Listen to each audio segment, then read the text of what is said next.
Councillors, can I just ask anybody who needs any advice on declarations of interest to check with Damien now, please, rather than during the meeting?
Okay, good morning, everybody. We'll get started.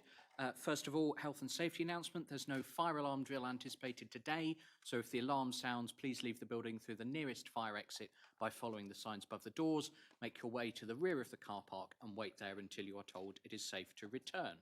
Please also make sure all phones are either muted or switched off. To start the meeting proper then, good morning everybody and welcome to the Strategic Planning Committee meeting on Tuesday the 2nd of September 2025. I'm your Chair, Councillor Todd Olive. To my right is Vice Chair, Councillor Mike Howe. Supporting officers present this morning are Ed Freeman, Assistant Director, Planning, Strategy and Development Management. Matt, whose last name and title escape me because it's not on my script, Matt Dickens, Planning Policy Manager. Damien Hunter, Planning Solicitor, and Wendy Harris, Democratic Services Officer. Can I remind everyone present, please, that this meeting is recorded for publication on the Council's website, so please can members and officers making a contribution to the meeting use a microphone, or your comments will not be recorded. We're now going to start the meeting by doing a roll call of committee members and declarations of interest.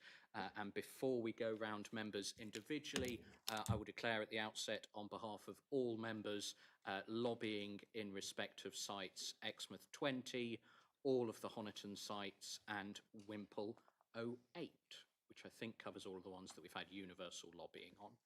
But members, please do declare if you've had anything individually in addition to that. Wendy. Thank you, Chair. Do you have any other declarations? I do. I need to declare lobbying in respect of Whimple 11, and I also need to declare on that site an effects and prejudicial non-registral interest. So I will leave the meeting when it comes to discussing Whimple 11, and my Vice Chair will pick up. That's Whimple 11.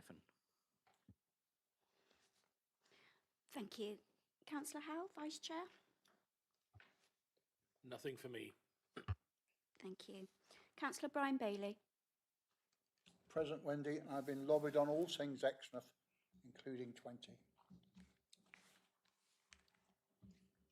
Thank you. Councillor Jess Bailey? Present, and I've declared an effects NRI as a Devon County Councillor, and I've also been lobbied on multiple sites. Thank you. Thank you. Councillor Blakey? Present and no declarations. Thank you. Thank you. Councillor Colin Brown? Present, Wendy, and only the ones that have been declared. Thank you. Councillor Davey? Present, and apart from the ones that have already been declared, I'm also an Exmouth Town Councillor, which I think is an effect NRI.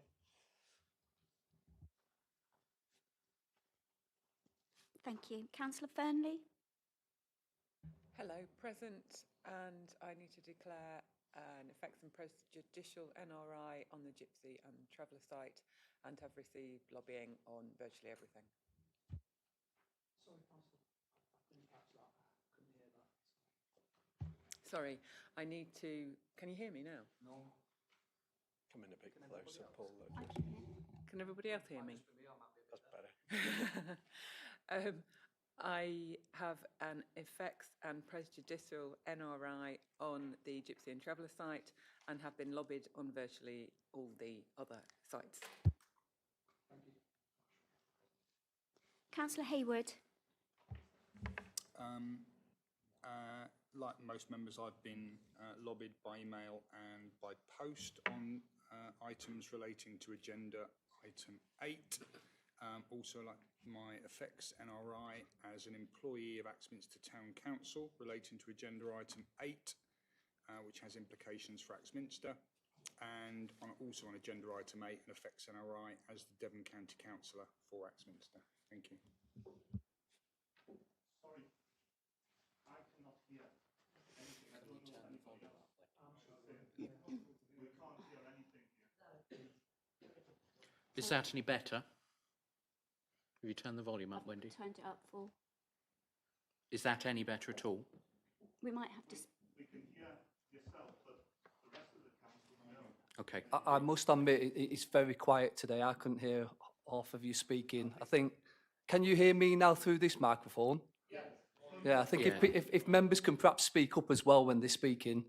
I know I've got a particularly loud voice, as my family constantly tell me, but if you can just speak up clearly, it would be helpful. Thank you. And perhaps move them closer, I think, as well. Sorry. Councillor Ingham?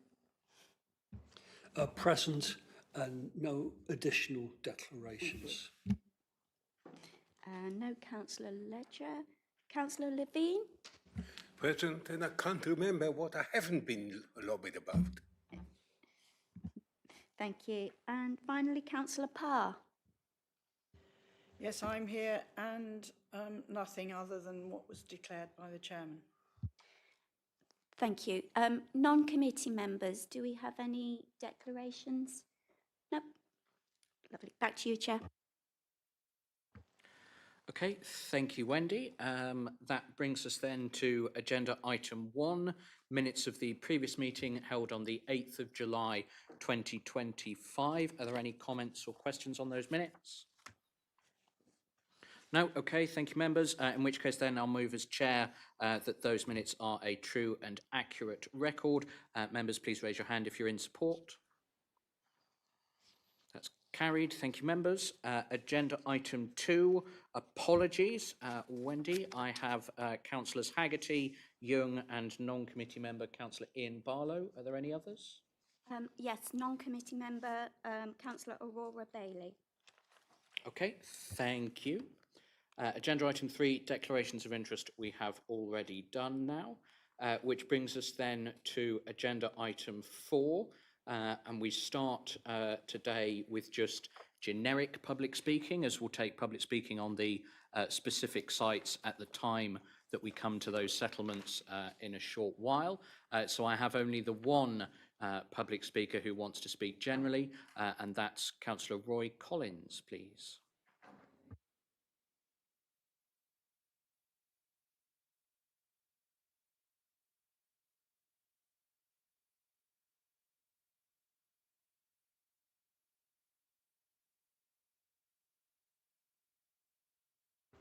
Thank you, Chair. Now, you may recall 12 months ago at your meetings, I spoke about the world situation and food. Well, nothing's changed. In fact, it's got a lot worse. In America, 536,000 farms have packed up and finished. That's 165 million acres, which will no longer be producing food. We have extreme weather conditions. We have monsoons in Asia. Houses have been washed away. Crops are gone. In this country, we've gone through a terrible drought. Thankfully, we have a small amount of rain now. But it means crops in the fields are only yielding half of what they should do. Cauliflowers, broccoli, if you go in the shops, they're only half the size of normal. We are heading for a catastrophe. We're going to be out of food before very much longer, I feel. And here we are at East Devon Council, taking good quality agricultural land away, which will no longer be able to produce food if you build houses on it. How stupid you are to put plans like that forward, not protecting. In this country, in the last 12 months, 6,365 farming businesses or related businesses have finished, mainly because of government policies. Farmers just can't take any more. They're giving up. There's a herd, 1,600 milkers in Cornwall, which they had a sale last week, 250 cows. They keep on having sales pretty near every month to disperse of them, all because of farm inheritance tax. They got to get rid of it all before next April. It's terrible what is happening.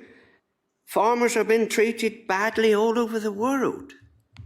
In Australia, the Australian government has been lobbied heavily to try and stop farmers from using dogs to get their flocks of sheep and cattle together, herds of cattle. They're not going to be allowed to use dogs. How ridiculous. In this country, we've got a lot of people. You had a lady here in this hall. Sure, 3 minutes. Could you finish up, please, Councillor Collins? We had a lady in this hall trying to stop East Devon Council from eating meat, having put in milk in your tea. How ridiculous. Could you finish up, please, Councillor Collins? We have grassland in this country, and that is good efficient at retaining water and acts as a sponge to stop flooding. You build on that grassland, you've lost that ability to stop flooding. Every acre of growing crops Councillor Collins, removes I need 4 to ask you to times finish, please. more carbon, harmful greenhouse gases than your car produces.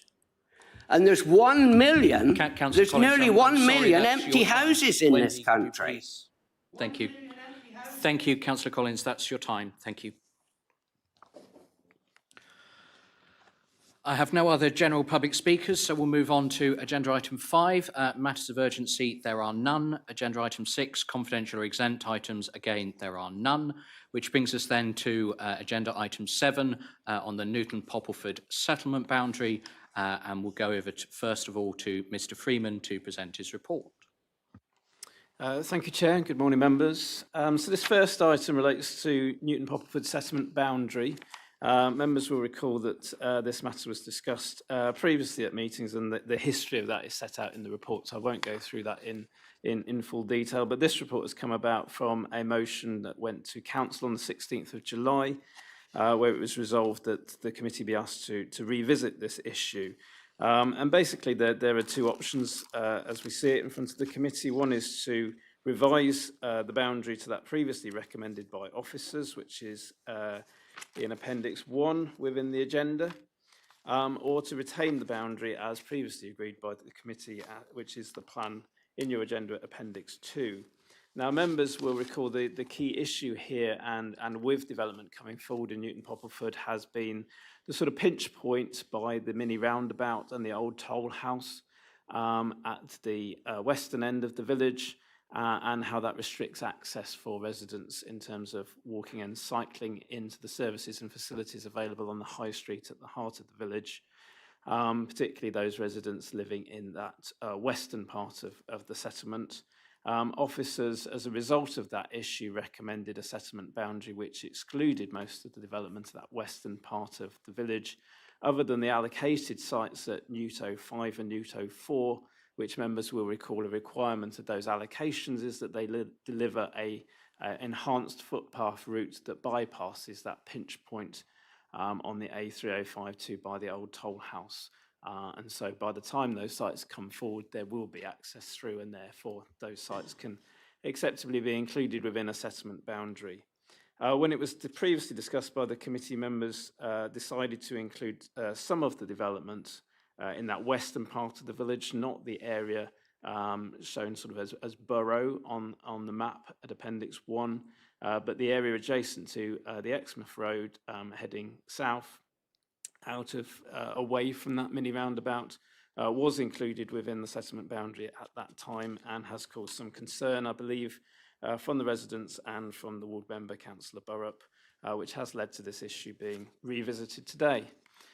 So officers' recommendation is that members agree to amend the boundary to that shown at Appendix 1 as previously recommended in previous reports to the committee. Thank you, Chair. Okay, thank you, Mr. Freeman. Before I come to the ward member, Councillor Burrup, who's going to join us virtually this morning, just to remind members briefly, you had a statement from Councillor Tribble, the chair of Newton-Poppleford Parish Council, which was emailed around to you all yesterday morning. Wendy, could we go to HDMI 2, please? Chris, can you hear us? Excellent. We can hear you, but you are very, very quiet. Wendy, is there anything we can do to turn the volume up, please? Try again, Chris. That's much better. Thank you very much. Okay, Chris, the floor is yours.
Okay, thank you, Councillor Borup. I'm going to come to the rest of the non-committee members first.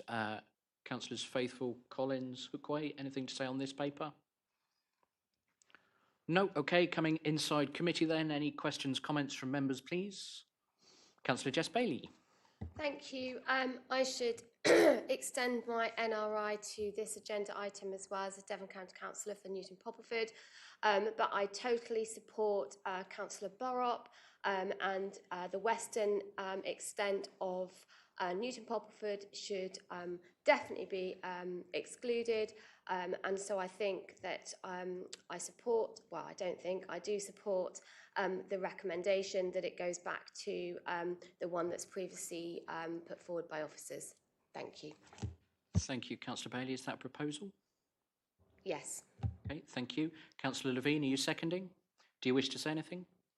No, okay. Does anybody else want to comment on this item? I see no hands, so I'll take us straight to a vote then. The proposal in front of you, members, is as set out in Officer's report to revert to the originally recommended settlement boundary at Newton Poppleford.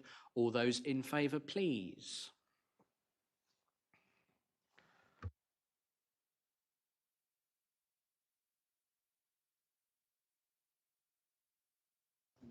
Those against? And those abstaining? 1. So that is clearly carried. Thank you, members. Thank you for joining us, Councillor Borup. Enjoy the rest of your day, unless you're staying with us. Wendy, can we go back to the main screen, please? Thank you. Okay, that brings us then to agenda item 8. While Mr. Freeman changes the cable over, the East Devon Local Plan Consultation Feedback Timetable and Future Work Plan from page 21 in the agenda pack, members.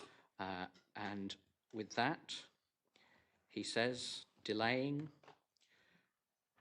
over to Mr. Freeman. Councillor Brown? Can I ask the question before we go into this one? Can you ask a question? Well, you did just ask a question, Colin. So what is your question? We've got the local plan and we've got the emerging local plan. When things go to committee for planning, some items on the emerging local plan are put up for approval, and we're told that can take limited weight. Will the inspector, when it comes down to examine our new local plan, say those items that are in the local plan have been approved under the old local plan, therefore you've got to find more properties because they've already been approved? Do you want to just deal with that question now, Mr. Freeman? It's slightly out of order, but... I mean, the quick answer is no, because the plan is about what development's going to come forward during the 15-year lifespan of the plan. So if they're granted consent already, then they'll still come forward. They'll still count towards the housing numbers in this plan period. Indeed, there's things that are within our housing calculations that are already consented that will come forward during that time period. So it's not that they won't count if they're already granted. They will.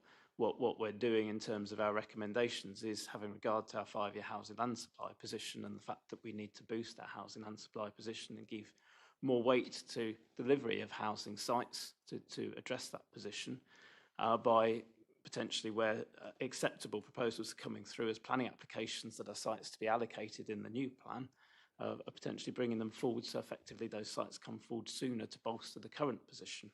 But they're still helping in terms of the position we need to have during this plan period in meeting housing need. Okay, thank you, Mr. Freeman. We'll move on to the substantive report, Colin, and if you have further clarifications, maybe we can pick up afterwards. I've let you get away with one there, remember that. Mr. Freeman, please. Thank you, Chair. So this report follows on from discussion at Strategic Planning Committee on the 8th of July, where members received a feedback report on the first Regulation 19 consultation and requested a report that considered the number of sites which had received a higher than average number of objections, as well as reports on the water cycle study, coastal change management areas, duty to cooperate, wind energy areas, which are later on the agenda. I should just highlight that of the list of sites that members asked to receive, it was subsequently confirmed that LIMP 01 was included in error, so that site is not referenced further in this report. But the other sites and a couple of other sites that officers feel need reconsideration are also addressed in this report. I should say, in terms of that, we have also included the site Honiton, which wasn't in members' list, but did have a higher than average number of objections, as it subsequently came to light that a representation that we had summarised in the feedback report was actually a petition and it had over 80 signatures to it. So apologies to that whoever submitted the petition, I think, is here. And those that wasn't picked up previously, so that was just recorded as a letter in the feedback report, but did actually have over 80 signatures to it. And so we've added that to this report so that you do have commentary on that site as well, given the level of representations received and the criteria that was previously set by members for reports coming back to this meeting. Just to set the scene a bit in terms of the kind of opening part of the report before we get into the individual sites themselves, I just want to draw members' attention again to this amendment to the National Planning Policy and National Planning Practice Guidance in relation to two-phase Regulation 19 consultations. Members may recall this from the previous report that came to your July meeting, but it is very pertinent to what you're discussing today. In this issue about the extent to which changes can be made between a first Regulation 19 consultation and a second stage consultation. And you'll see that this guidance makes it clear that a plan is to be taken as having reached Regulation 19 on the date that a subsequent round of consultation commenced in limited circumstances, and these could include instances such as when the content of an emerging plan has changed significantly from the one presented at the initial Regulation 19 stage.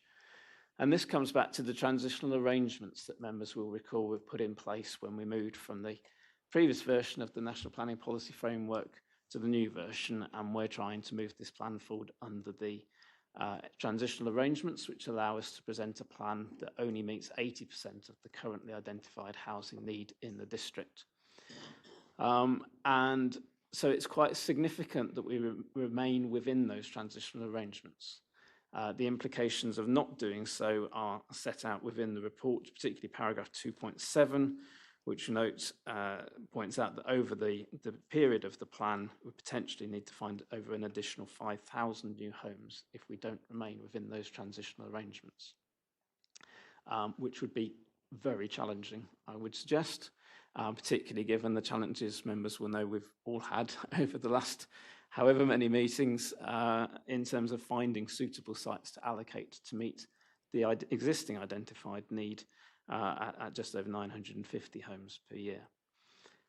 So I'd ask members to bear this in mind, particularly the highlighted sentence that we can make significant changes to the plan, but it has significant implications in terms of housing numbers and progression of this plan. It would basically send us back to the drawing board in terms of site allocations and the need to allocate significantly more sites than we currently have. In terms of the housing numbers, though, it's worth saying that, as I think members will be aware, the standard method that we calculate the housing need based on is an evolving thing. One of the main things that changes each year is the affordability ratio, which is a factor that, in our case, factors up our housing need because the ratio between earnings and house prices is unfortunately quite high. It has previously been over 10 times that house prices are compared to average salaries.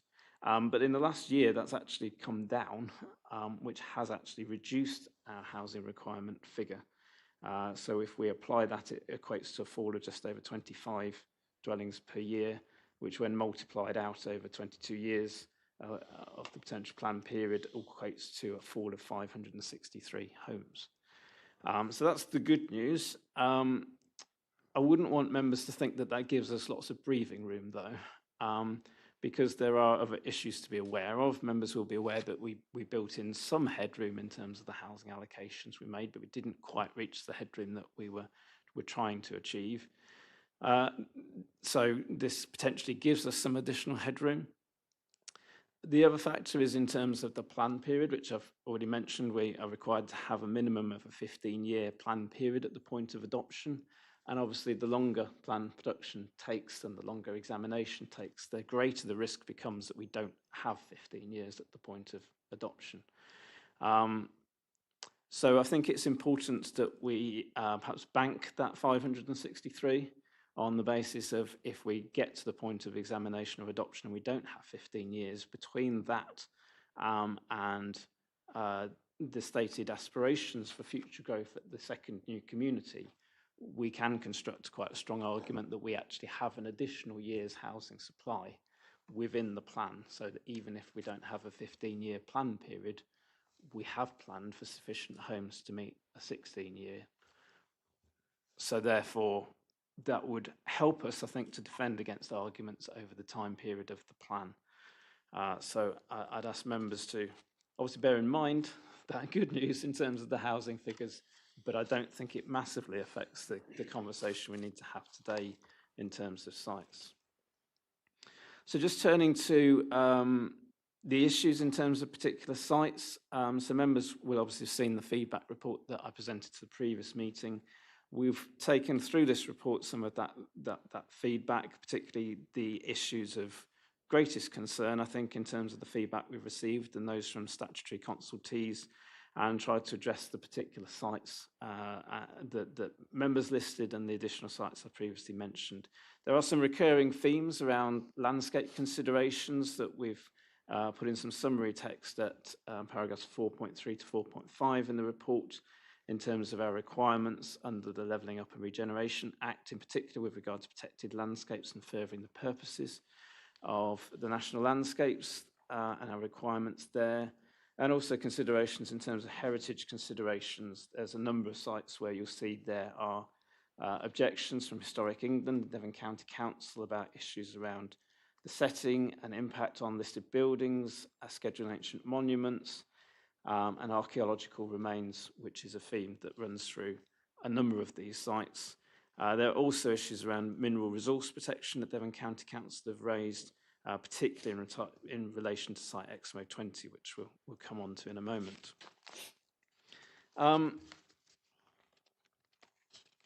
So those are particular themes running through. If you're happy, Chair, I'll move on to the first site, which comes through, which takes us into Exmouth. I see a couple of hands at that point, and I had thought it, yeah, just for a second, please, Ed. I thought I might clarify how we're going to take this report as well. So I saw Councillor Ingham's hand first, and then Councillor Levine's. Councillor Ingham. Question, Sheriff, Yeah, that's all right, on what Ed's just said. I got a view of an email chain from a constituent within my ward, I think to Ed, regarding Limpo 1, which you mentioned, which is withdrawn. Forgive me, I wasn't in attendance. That's why I wanted to check, Chair. And there was an inference that another site was supposed to, that I think it was Councillor Ledger, was referring to another site, not Limpo 1. I hear that that's removed now. How sure are you that he wasn't doing that, because it was Limpo 7 that was referred to by the constituent, or he implied that Councillor Ledger was putting that one forward. And do you remember the email chain? And it seemed confusing to me that you hadn't dealt with the inference from my constituent, although you had taken Limpo 1 out of the consideration. Through you, Chair, my recollection is that Limpo 1 had just been included in error, and that was clarified with Councillor Ledger. I don't think it was that any other site at Lympstone was intended to be included. I don't think any of the Lympstone sites had a higher than average, which I think was the methodology Councillor Ledger was using. I don't think any of them had a higher than average number of objections lodged against them, and so they didn't fall within his criteria for this report. One more question, and that's you've explained to us, you know, the fragility of being in a positive position. But when we went through the whole 19 process, we considered a plethora of potential allocations. We hit the number that was the desired number to be able to deliver to the emerging local plan. It was only then that you looked at, I think there was 4 really large sites that could deliver, say, up to 2,000 houses. What was the logic in looking at them after we'd already gone through the process, rather than looking at them at the beginning of the process, or indeed identifying potentially a bigger second new town where the infrastructure could almost be guaranteed, compared to the fragility of delivering sustainable developments on our major settlements without the money for infrastructure? I mean, I think, however we went through the sites, there were always going to be some sites that we ended up looking at last. And could we let Mr. Freeman answer, please, Councillor Ingham, in fairness? So, I mean, I think the logic was that when we established the strategy in the plan, which was key at the outset of plan production, was that there would be a second new community, and it was agreed. Members had the 3 options in front of them in terms of those sites, and we went through that process that determined that strategy. I think our feeling as officers was that other smaller new communities, shall we say, in that same area were contrary to that agreed strategy, so therefore they fell logically to be considered last after sites that complied with the strategy that we'd set out earlier in the plan making process. I think the other issue with those sites, and I think it's particularly the Cliffs Villages proposal, I think was one that was discussed at that meeting, was that we were already in a situation where we're delivering 2 new towns in close proximity to each other, and issues in terms of what the market can sustain in terms and deliver in terms of that type of housing. And so I question whether or not trying to deliver effectively a 3rd new community in that same area is actually going to boost our housing supply position that greatly, because the market can only, I suspect, sustain so many homes coming forward in that kind of environment, that kind of product. So I'm not convinced that if we'd included, say, 2,000 homes at the Cliffs Villages proposal, we'd actually have seen 2,000 more homes delivered in the planned period. So I think it's, while I can see in some respects it's an attractive option in terms of taking pressure away from the existing settlements, I don't think it would necessarily have solved our problem anyway, which is another reason why I think it was logical to look at that later in the process. Thank you very much. Chair, I just minded that some people may feel that was almost predetermined because we didn't debate it, we didn't consider it, we had made a decision, then we dismissed something after it was no longer required as, you know, part of achieving a target. I think that was wrong. Thank you, Chair. The record reflects your view, Councillor Ingham, as is your right. Councillor Levine. Thank you, Chair. With apologies if I mix my metaphors, but I wonder if you and Mr. Freeman could throw me a lifeline, because it seems to me that I'm facing a Hobson choice, with a sword of Damocles hanging over my head. If we don't do this, if we don't comply with what we're supposed to do, we're going to have to find another 5,000 homes. So it seemed to be a self-defeating exercise. Supposing I were minded to make the good people who turned up today happy, forget about one of the sites, we'll find alternate sites, which means we're going to make other people unhappy who are going to come to us. Will that wreck or scatter our plan? Does it mean that the inspector or whoever it is decides that this is a substantial change in our plan and get us back to the 100% instead of the 80% figure.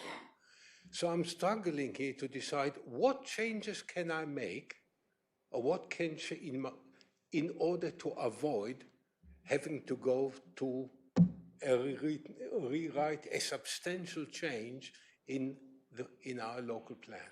Thank you. Mr. Freeman, can you read the inspector's mind for us, please? I wish I could, Chair. I mean, what I would say is, I'm not saying you can't make any changes. What I'm saying is we need to be very mindful of not making such significant changes that we fall out of the transitional arrangements, and the inspector would take the view that the Reg 19 consultation on this plan started whenever our second Regulation 19 consultation starts, currently planned for October. Because of those consequences, the hangman's noose hanging over your head, or however you want to put it. I think, as I've flagged up in the report, some changes would be more significant than others. I'm particularly concerned about changes in Exmouth because, as our biggest town, arguably, it should be taking the greatest amount of growth in terms of the existing settlements, excepting we've got a second new town coming forward, which is obviously, and the West End is taking the greatest amount of growth. Behind that, Exmouth is the biggest settlement, the most sustainable location to accommodate growth. And as I said at paragraph 5.6, if you were to, for example, take out Exmouth 20, and I know we're going to come on to individual sites, that equates to 48% of the total number of homes allocated in that settlement. So if you take that out, it's fundamentally changing the strategy in this plan in terms of the scales of growth we're putting in different locations. So I struggle to argue that that's not a significant change to the plan. However, you'll see elsewhere in the agenda, I'm actually recommending some changes to sites in Honiton for good reason, I think, in terms of some smaller sites than that. But we're not changing the strategy because the numbers are made up within Honiton. Within Exmouth, I struggle to see how you would make up 700 homes on any other sites. In fact, if you included all the other rejected sites in Exmouth in place of Exmouth 20, you wouldn't make up 700. So that's the kind of scale, I think, in terms of changes where I think we really have a problem. I'm not saying you can't do it. I'm just advising you of the consequences potentially of doing it. And then there are other lesser changes where the impact is less. We can mitigate that through changes elsewhere without, in my view, making a significant change that an inspector would say the paragraph I had up earlier in terms of the planning practice guidance would apply. In terms of your comments about making people happy, I think we have to accept that there are objections to every site in this plan to some degree. And people are quite understandably going to raise concerns and objections to any sites you allocate. I think the role of this committee and in advising this committee is to do what's best for the district as a whole. And we all know we haven't got a choice in terms of meeting the housing requirement figures set by government. All we can do is meet them in the best way we can on the least harmful sites in the most sustainable locations we can find. And that's really all I can advise, because, as you say, whatever you do, someone's going to be upset. Thank you. Thank you, Mr. Freeman. I'm quite keen that we move into the substance of the rest of the report. Councillor Bailey, is it really quick? Thank you very much indeed. The words were mentioned by Mr. Freeman, sustainability. When we're discussing Exmouth 20, there's no way on God's earth that's sustainable. Could we come to that when we talk about Exmouth 20, Brian, if that's okay? Don't forget, Chair. I won't forget. Thank and you I'm sure you wouldn't let me forget anyway, Brian.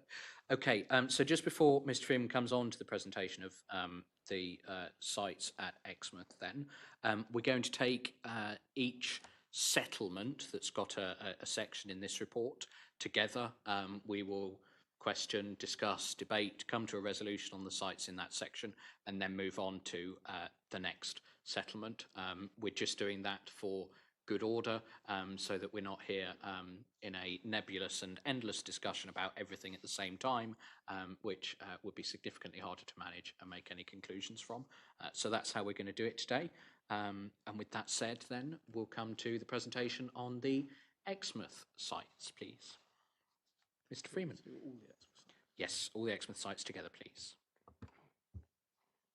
So, turning to Exmouth then. So the first Exmouth site is Exmouth 47, land west of Hullam Road. The main issues with this site is really issues in terms of impacts on heritage assets, which came through the consultation feedback quite strongly from Historic England in terms of them considering the allocation to be unsound, because they consider development, in their opinion, would result in harm to the significance of 3 Grade 1 listed buildings and the Grade 2 registered park and garden.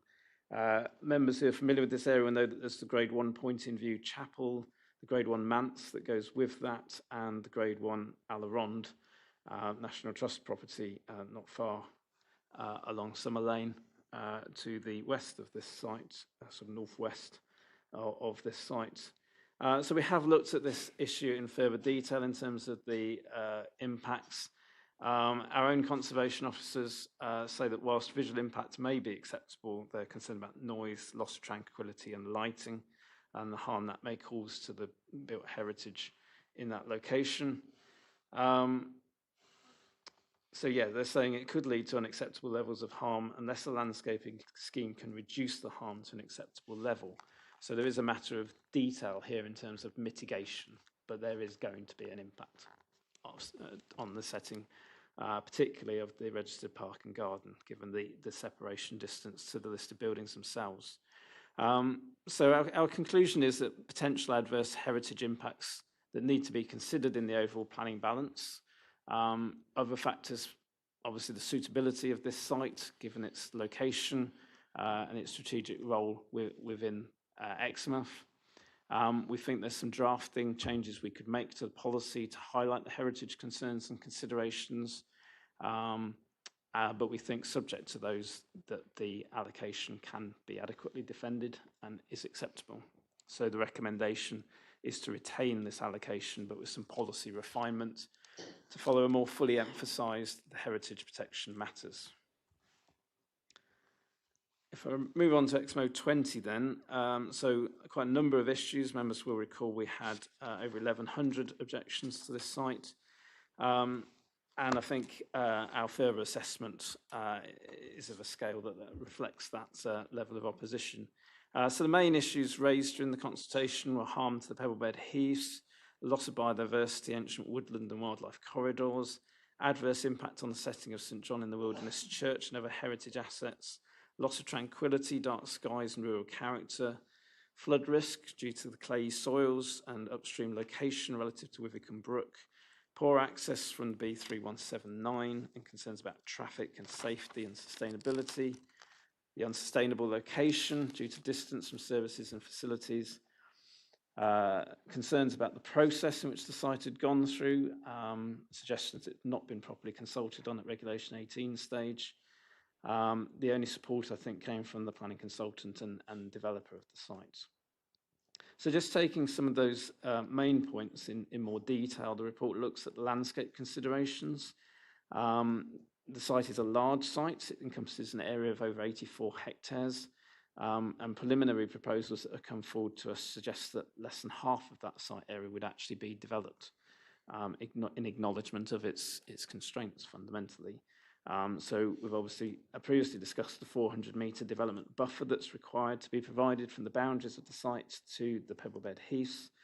And this coincides with some of the higher, more open parts of the site, which would be more sensitive in landscape terms anyway. So the fact that those areas wouldn't be developed helps to minimise the landscape impacts.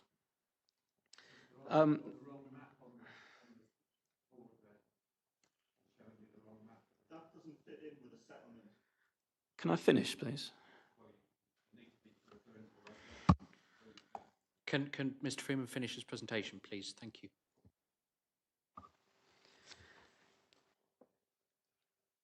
As has previously been discussed, the site is somewhat apart from the built-up area of Exmouth, and this causes some issues in terms of vehicular access to the site, particularly given the constraints of St John's Road, which is narrow, tree-lined, and lacks width in terms of the footways. The only alternative, and this was one of officers' main concerns with this site originally, was the need to create an access off the B3179 to the northeastern corner of the site, and for traffic to then potentially have to drive quite a circuitous route into the town from there. And obviously there are consequential impacts in terms of the character of the B3179 and the need to run a road through that 400-metre exclusion zone from the Poppleford Heaths that I mentioned earlier, which is obviously quite a significant cost on the development as well. There is, however, access to services and facilities through onto St John's Road and the opportunity to create good vehicular and cycling routes through there. I think there's some limited vehicular access potential as well, and obviously access through to public transport facilities through there. So there is an argument that that approach potentially encourages sustainable travel by making those more convenient, because of the more direct route to those facilities through walking and cycling or through to public transport links rather than driving into the town. So that may act as a deterrent to deter people from driving from the site. It's also worth noting, obviously, the residential development would be more to the south because of the 400-metre zone. So more naturally, they could walk or cycle through that area. But there's no getting away from the fact that there are some landscape concerns with this site, and those need to be weighed in the balance. In terms of mineral considerations, I mentioned Devon County Council have concerns about minerals constraints beneath this site. We need to ensure that those minerals are safeguarded to ensure that development does not sterilise or constrain future mineral extraction in this area. There is a zone again, which has to be respected in terms of where minerals could be extracted from, and it largely aligns, well, I think it's slightly larger than the 400-metre exclusion zone from the Poppleford Heaths. Hopefully you can see a purple dotted line on there. That's looking south towards Exmouth, with the Poppleford Heaths in the foreground in effect. So that line roughly represents the 400-metre zone in terms of the Poppleford Heaths. As I say, it's a similar line for the minerals extraction as well. Development could take place in that area, but only if a mineral resource assessment shows that it's not going to limit the extraction or the potential economic value of that mineral resource. But we understand Devon County Council officers are happy with the road running through that area. So in terms of what's actually proposed here, it's not a massive constraint. In terms of heritage considerations, this is obviously a more significant concern, and we've done a lot of detailed work in terms of considering the impact on heritage assets, particularly St John in the Wilderness Church, which is a Grade 2 star listed building that lies sort of at the heart of the site. There's quite a detailed assessment of this report in the report, so I won't go through this in detail, but you can see on the plan that we've identified various areas in terms of their visual connectivity to the heritage asset. And then we've worked through in terms of the low and medium areas in terms of what happens if there's no development on the most sensitive areas of the site in terms of the impact on the heritage asset.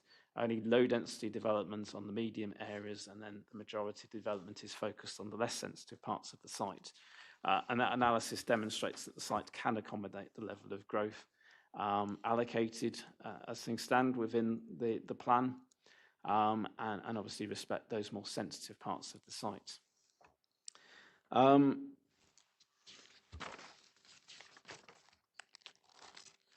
So that assessment identifies that even with the employment, land and community uses that are proposed, which would make up a further 2 hectares of site, that the site can accommodate at least 700 homes as per the current allocation.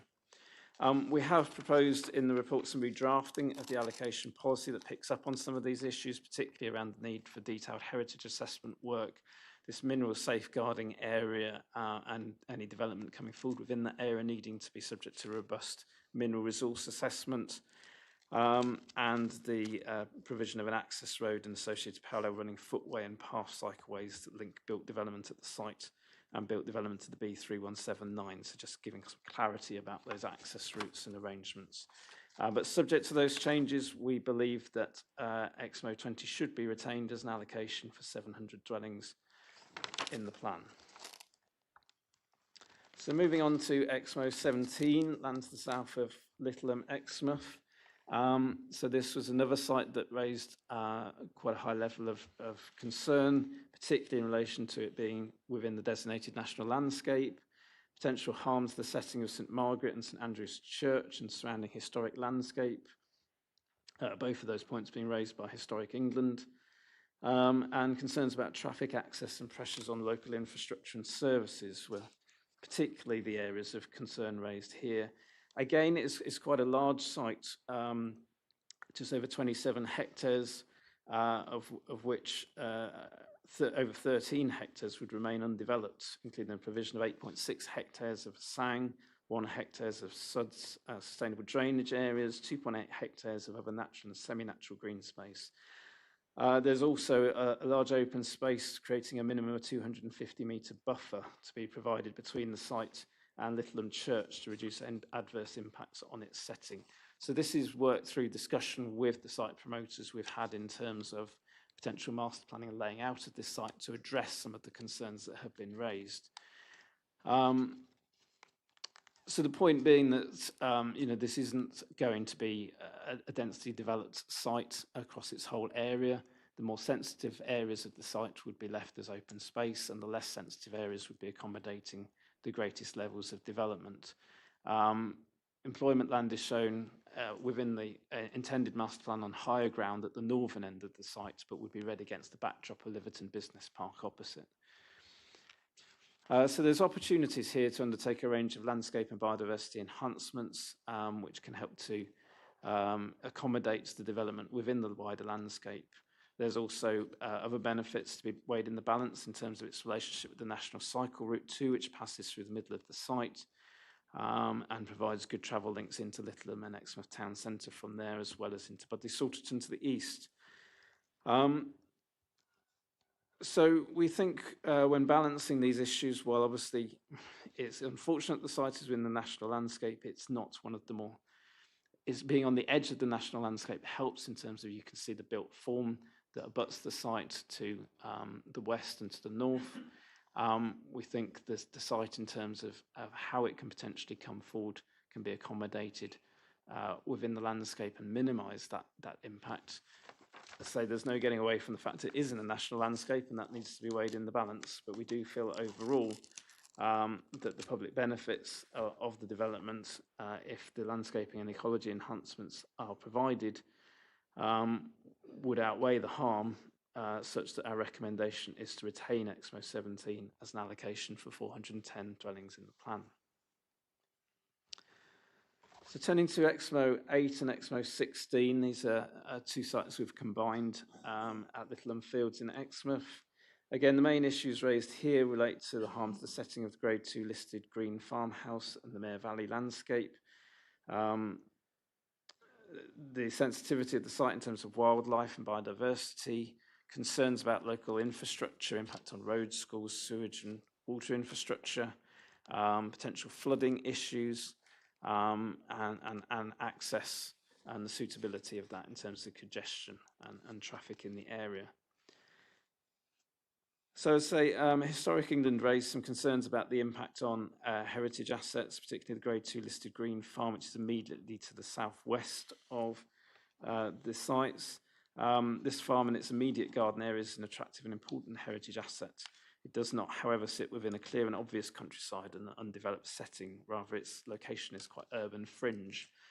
So the point being, it doesn't sit in isolation of development. So therefore, the additional impact of additional development is reduced in consequence.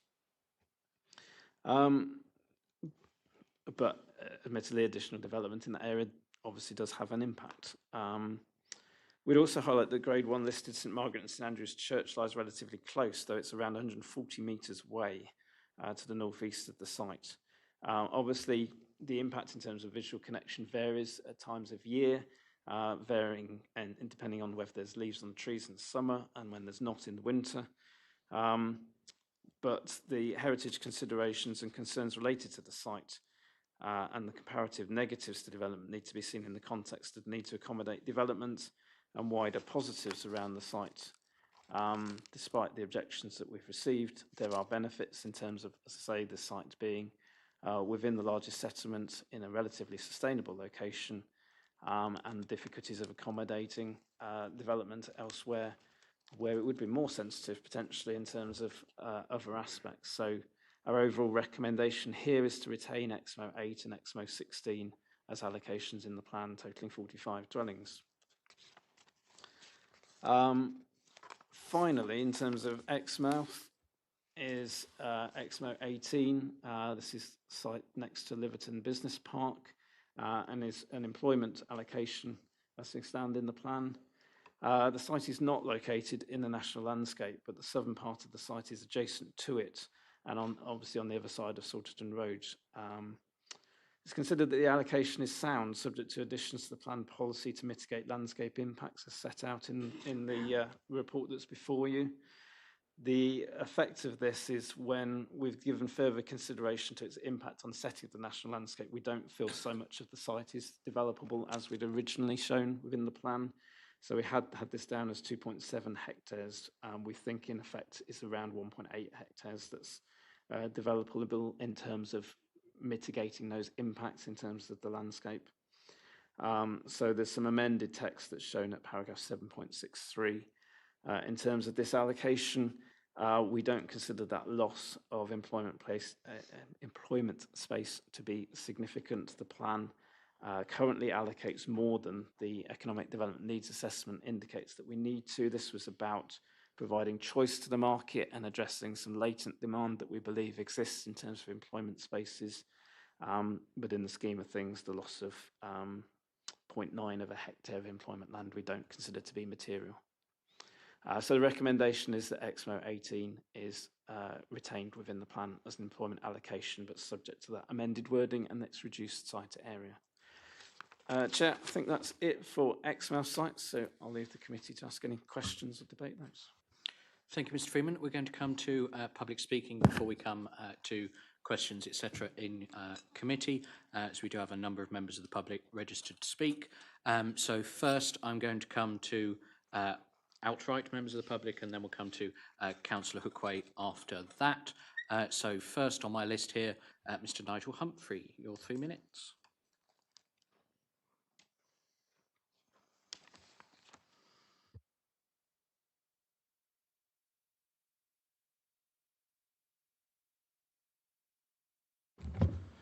The report.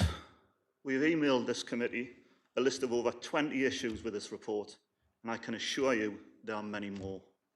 The report highlights the risk if you change anything significantly, but it is unclear what a significant change is if you see paragraphs 2.3 and 2.4 and what this committee have already talked about. The report is full of contradictions.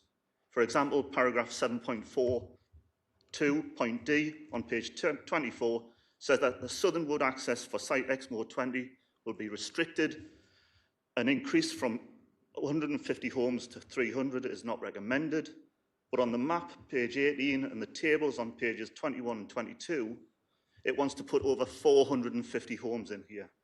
How is it that by taking out half of the site, as shown on the map, that the numbers substantially exceed the proposed 700? On the same map, it indicates spine roads running from the north to the south.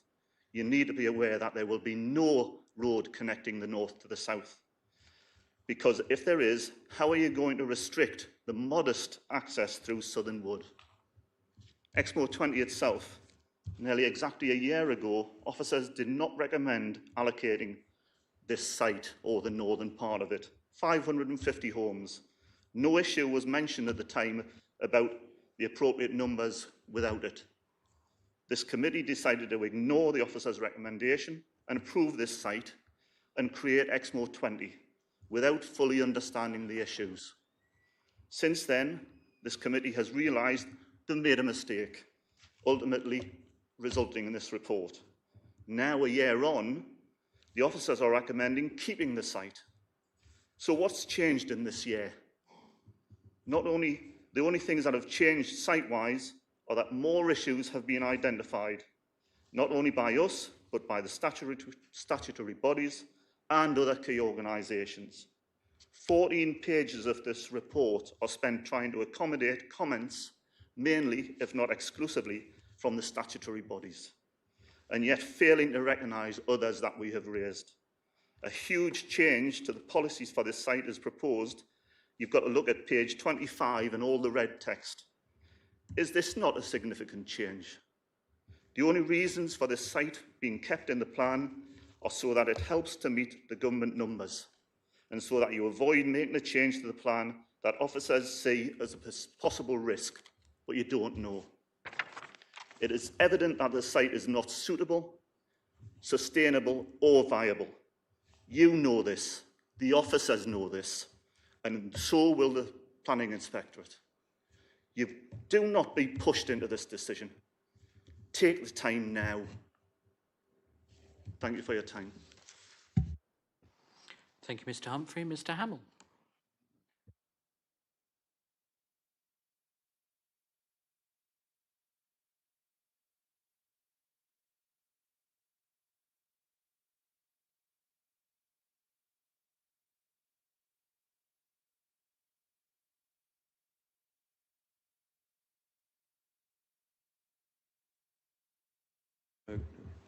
I really don't know what we're all doing here today.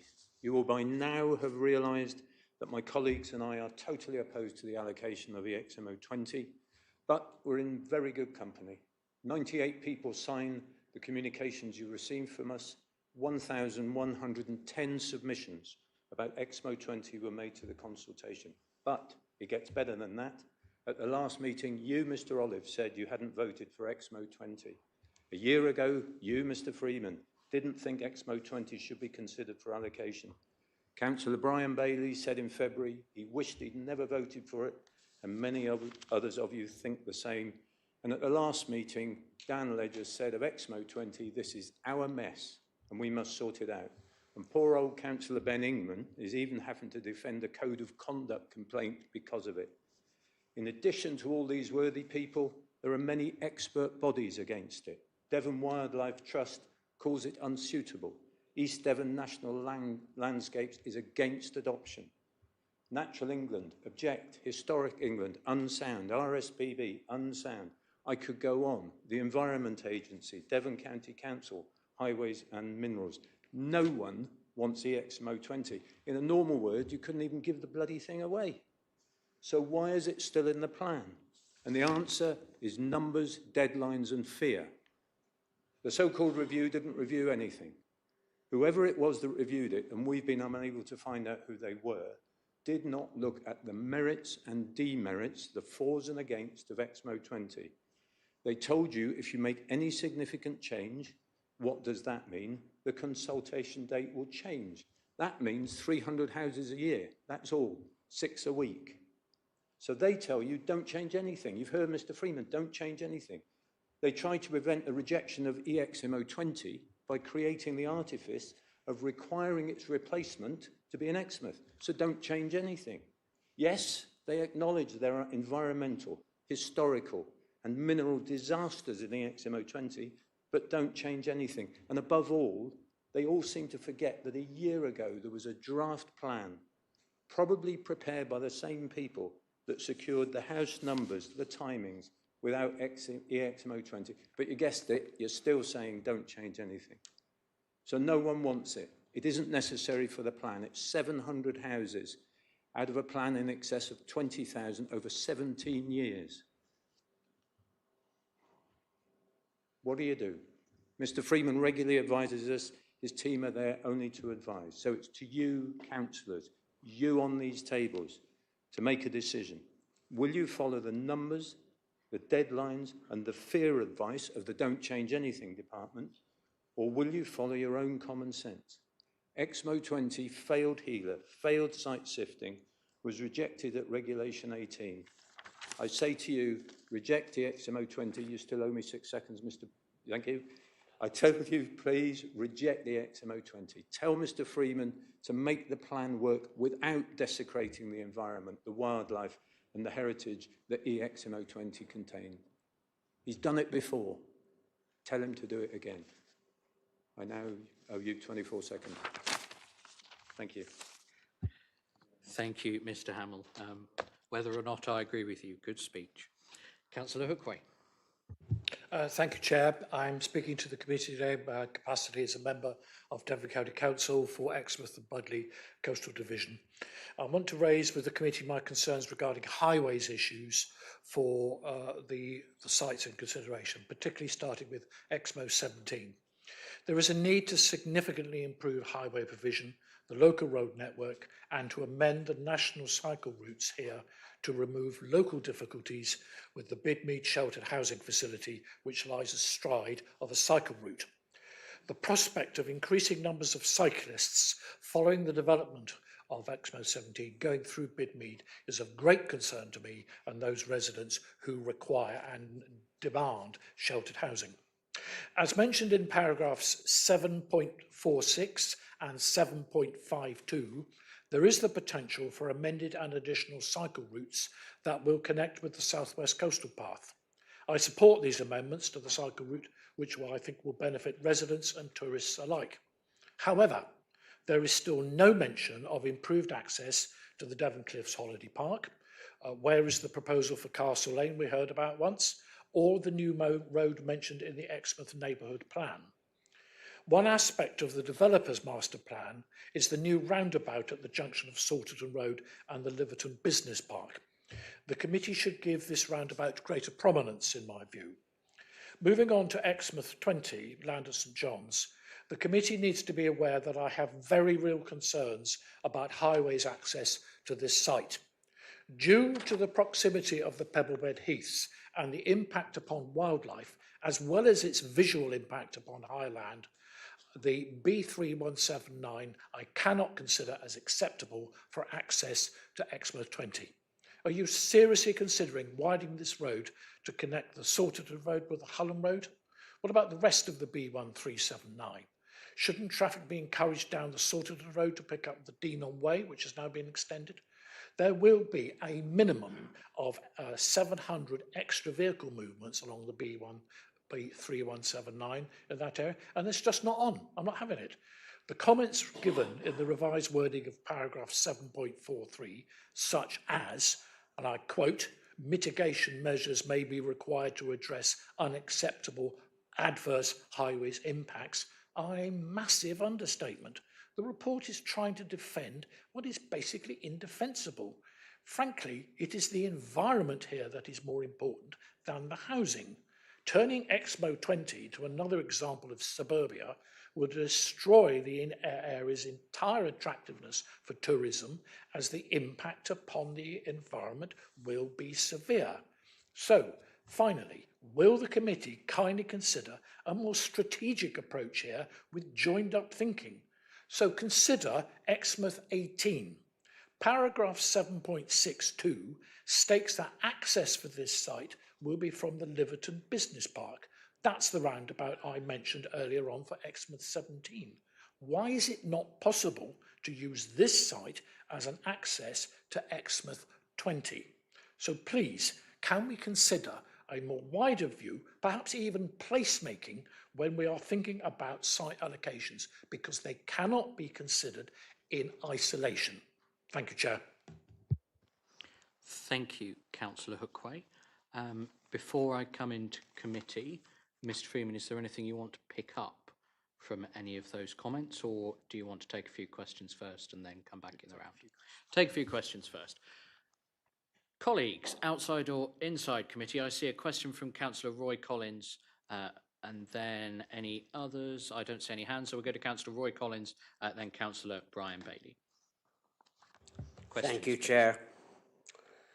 I'd like to support what Councillor Hookway has just said. Do you have a question, Councillor Collins? Yes, I do. I would like to know if there have been any public exhibitions of these plans in Exmouth so the public can look at them in a hall and ask officers questions. This was done 20 years ago when we were doing strategic plans. Has it happened now? Okay, thank you, Councillor Collins. Councillor Brian Bailey, your question. Could you switch your microphone off, please, Roy? Thank you. That's it.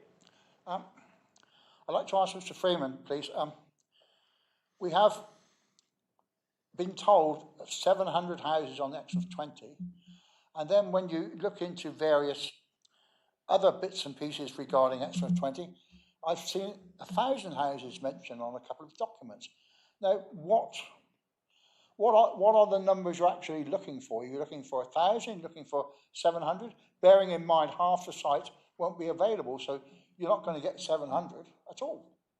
So you'd be lucky to get 350 if it was to go ahead. So if you could give me the exact figures, I'd be delighted. Thank you, Councillor Bailey. Are there any other? Councillor Davey.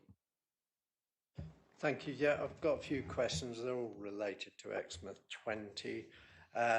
We've heard a lot about the impact on wildlife, and as has been pointed out in the report, there's quite a lot of woodland around there.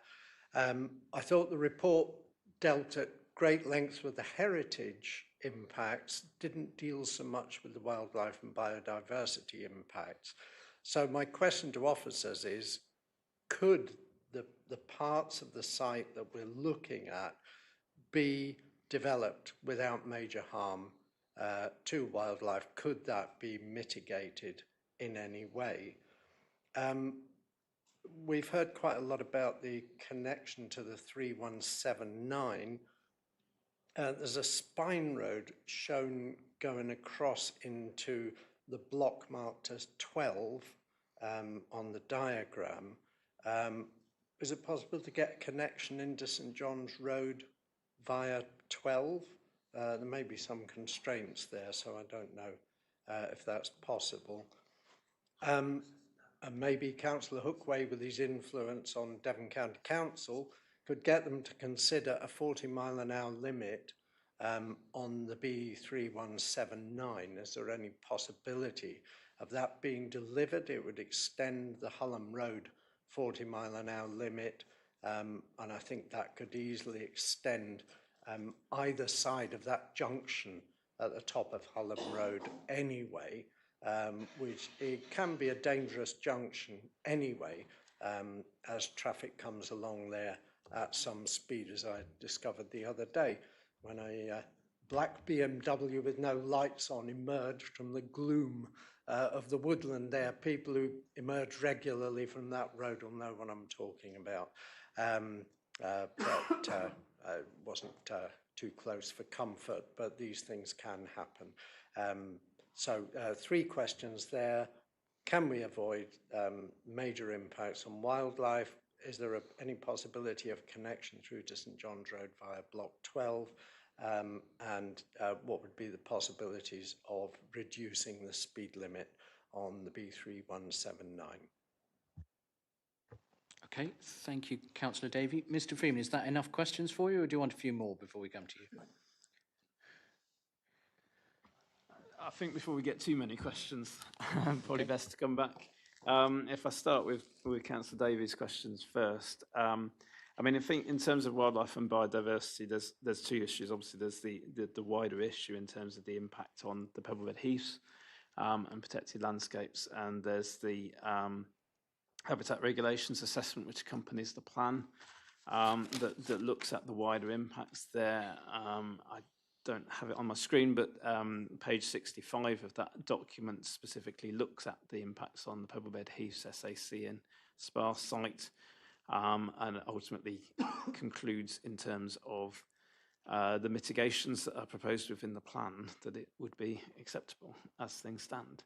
I would acknowledge in terms of the HRA work that there's ongoing work in terms of the issues of vehicle emissions and impacts on the Poppleford heaths from that, and we have another set of consultants looking at that and a mitigation strategy, so I do have to caveat that in terms of the HRA in terms of that ongoing work, but the HRA that sits on our website as part of the evidence base comes to that conclusion. That's an independent conclusion from footprint ecology. That's not a piece of work we've done in-house. So that is an independent assessment of Exmouth 20 and the other sites in terms of its impact on the integrity and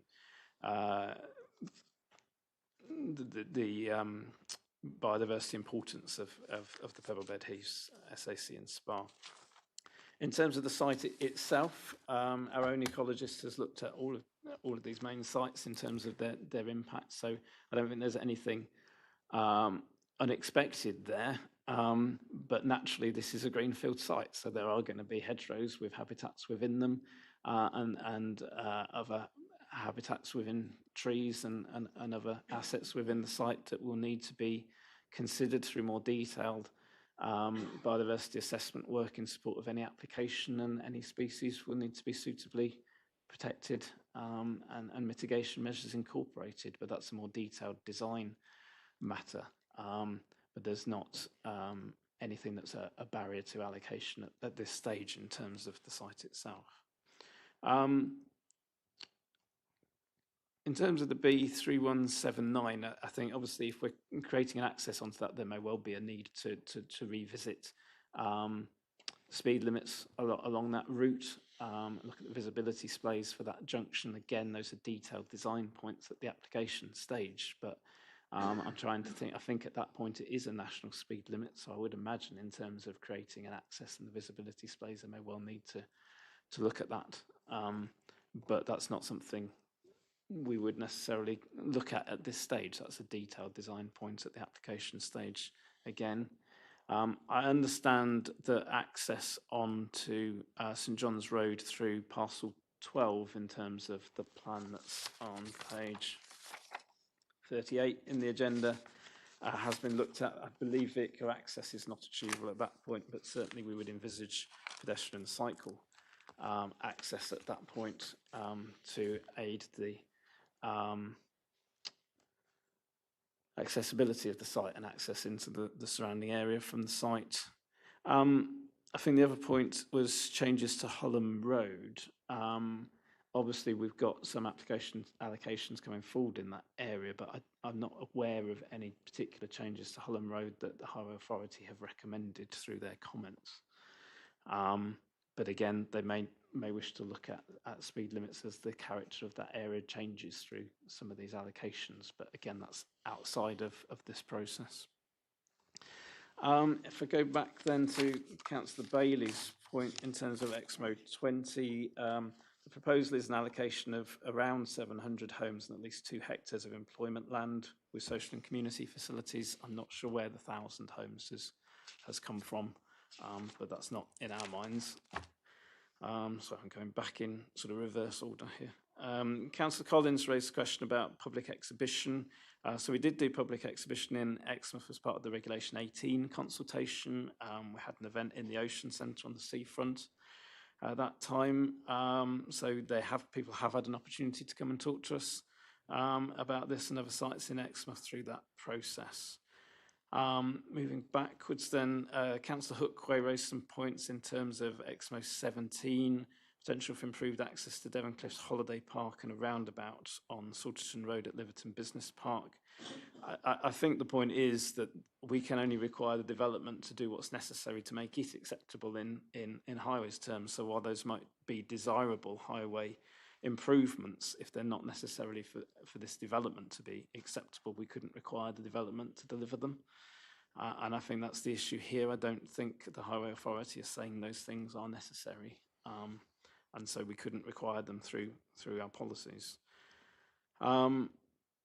The proximity to the Pebblebed Heaths and that access, as I've already mentioned, that is a concern, and there's still a question mark in terms of the impact of additional vehicle movements that are created over the Pebblebed Heaths and the impact of that on the environment there. I say we've got consultants doing a piece of work in terms of assessing that and developing a mitigation strategy, which we haven't received yet, but we'll need to come into the final evidence to support this work before the second Regulation 19 consultation could go out. I think that brings me to, just one point that I think one of the public speakers made, I think it was Mr. Humphreys, about a contradiction between paragraph 7.42D in the report about the numbers that could be, and that southern part of the site. 7.42D, when it talks about 300, is talking about the capacity of the access onto St John's Road at that southern part of the site, rather than the capacity of the site itself, which is what the plan, I think, that he referred to was referring to about 450 homes in that area. So I don't think there's a contradiction. I think they're talking about different numbers for different purposes, one in relation to the capacity of the junction, the other in terms of the capacity of the site and what it could accommodate. And given that I think we're only talking about 150 homes accessing at that southern part of the site, the remainder would have to be accessed to the north onto the B3179. Hopefully that answers all the questions for the moment, Chair. Okay, thank you, Mr. Freeman. Further questions? I saw Councillor Hayward's hand go up earlier. Thank you, Chair. It was just a question to officers if they could let me know how many dwellings, properties there currently are in Exmouth, so we can get a correlation in percentage terms rather than in number terms. Thank you. I think that is probably something that will have to be looked up in short order. So I think Mr. Dickens is on that, our resident Sherlock Holmes for this morning. Are there any other questions from committee? Councillor Ingham. Thank you, Chair. With regard to Exmouth 47, and Mr. Freeman defended that going forward, regardless, after due consideration of its proximity to Point in View and Allerond.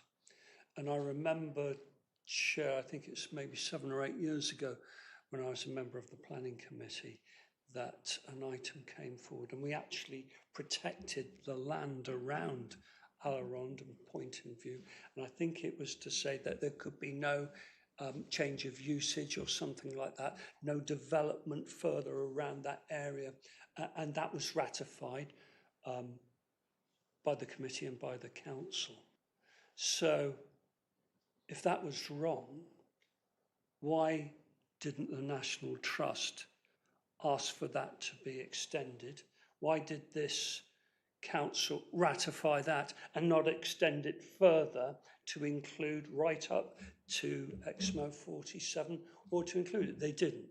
So therefore, I think Mr. Freeman's explanation is correct and it's justified, because we certainly considered proximity of land to those heritage sites, or maybe not heritage sites, but National Trust sites, and we wish to protect them. We did that, and that did not include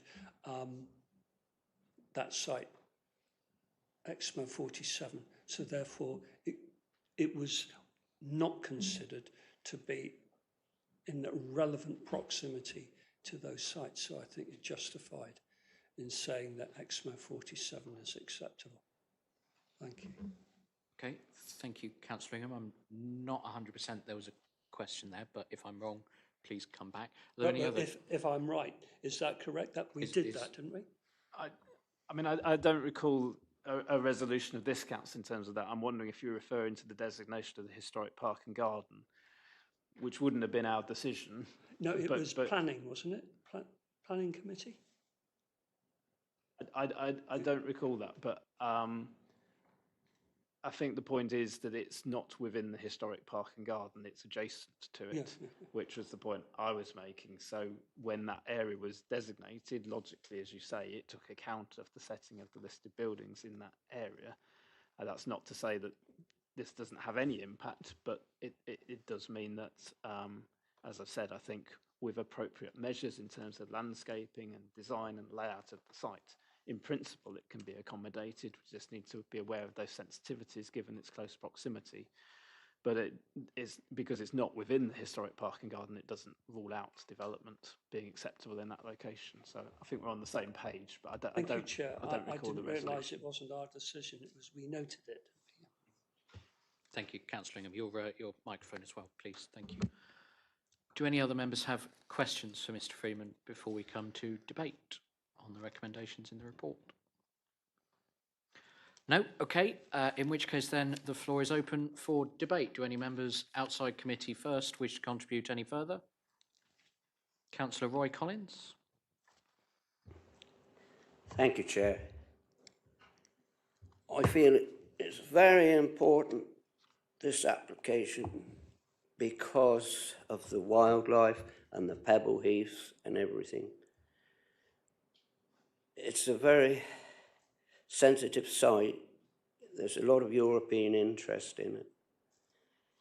And you need to be very careful when you come to make a decision here.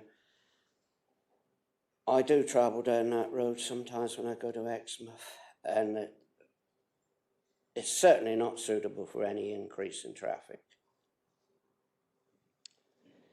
And I think it's very wrong of you, if you're planning 700 houses and only allow 2 speakers, if you had a site with 10 houses, you'd only be allowing 2 speakers. Where's the fairness in that?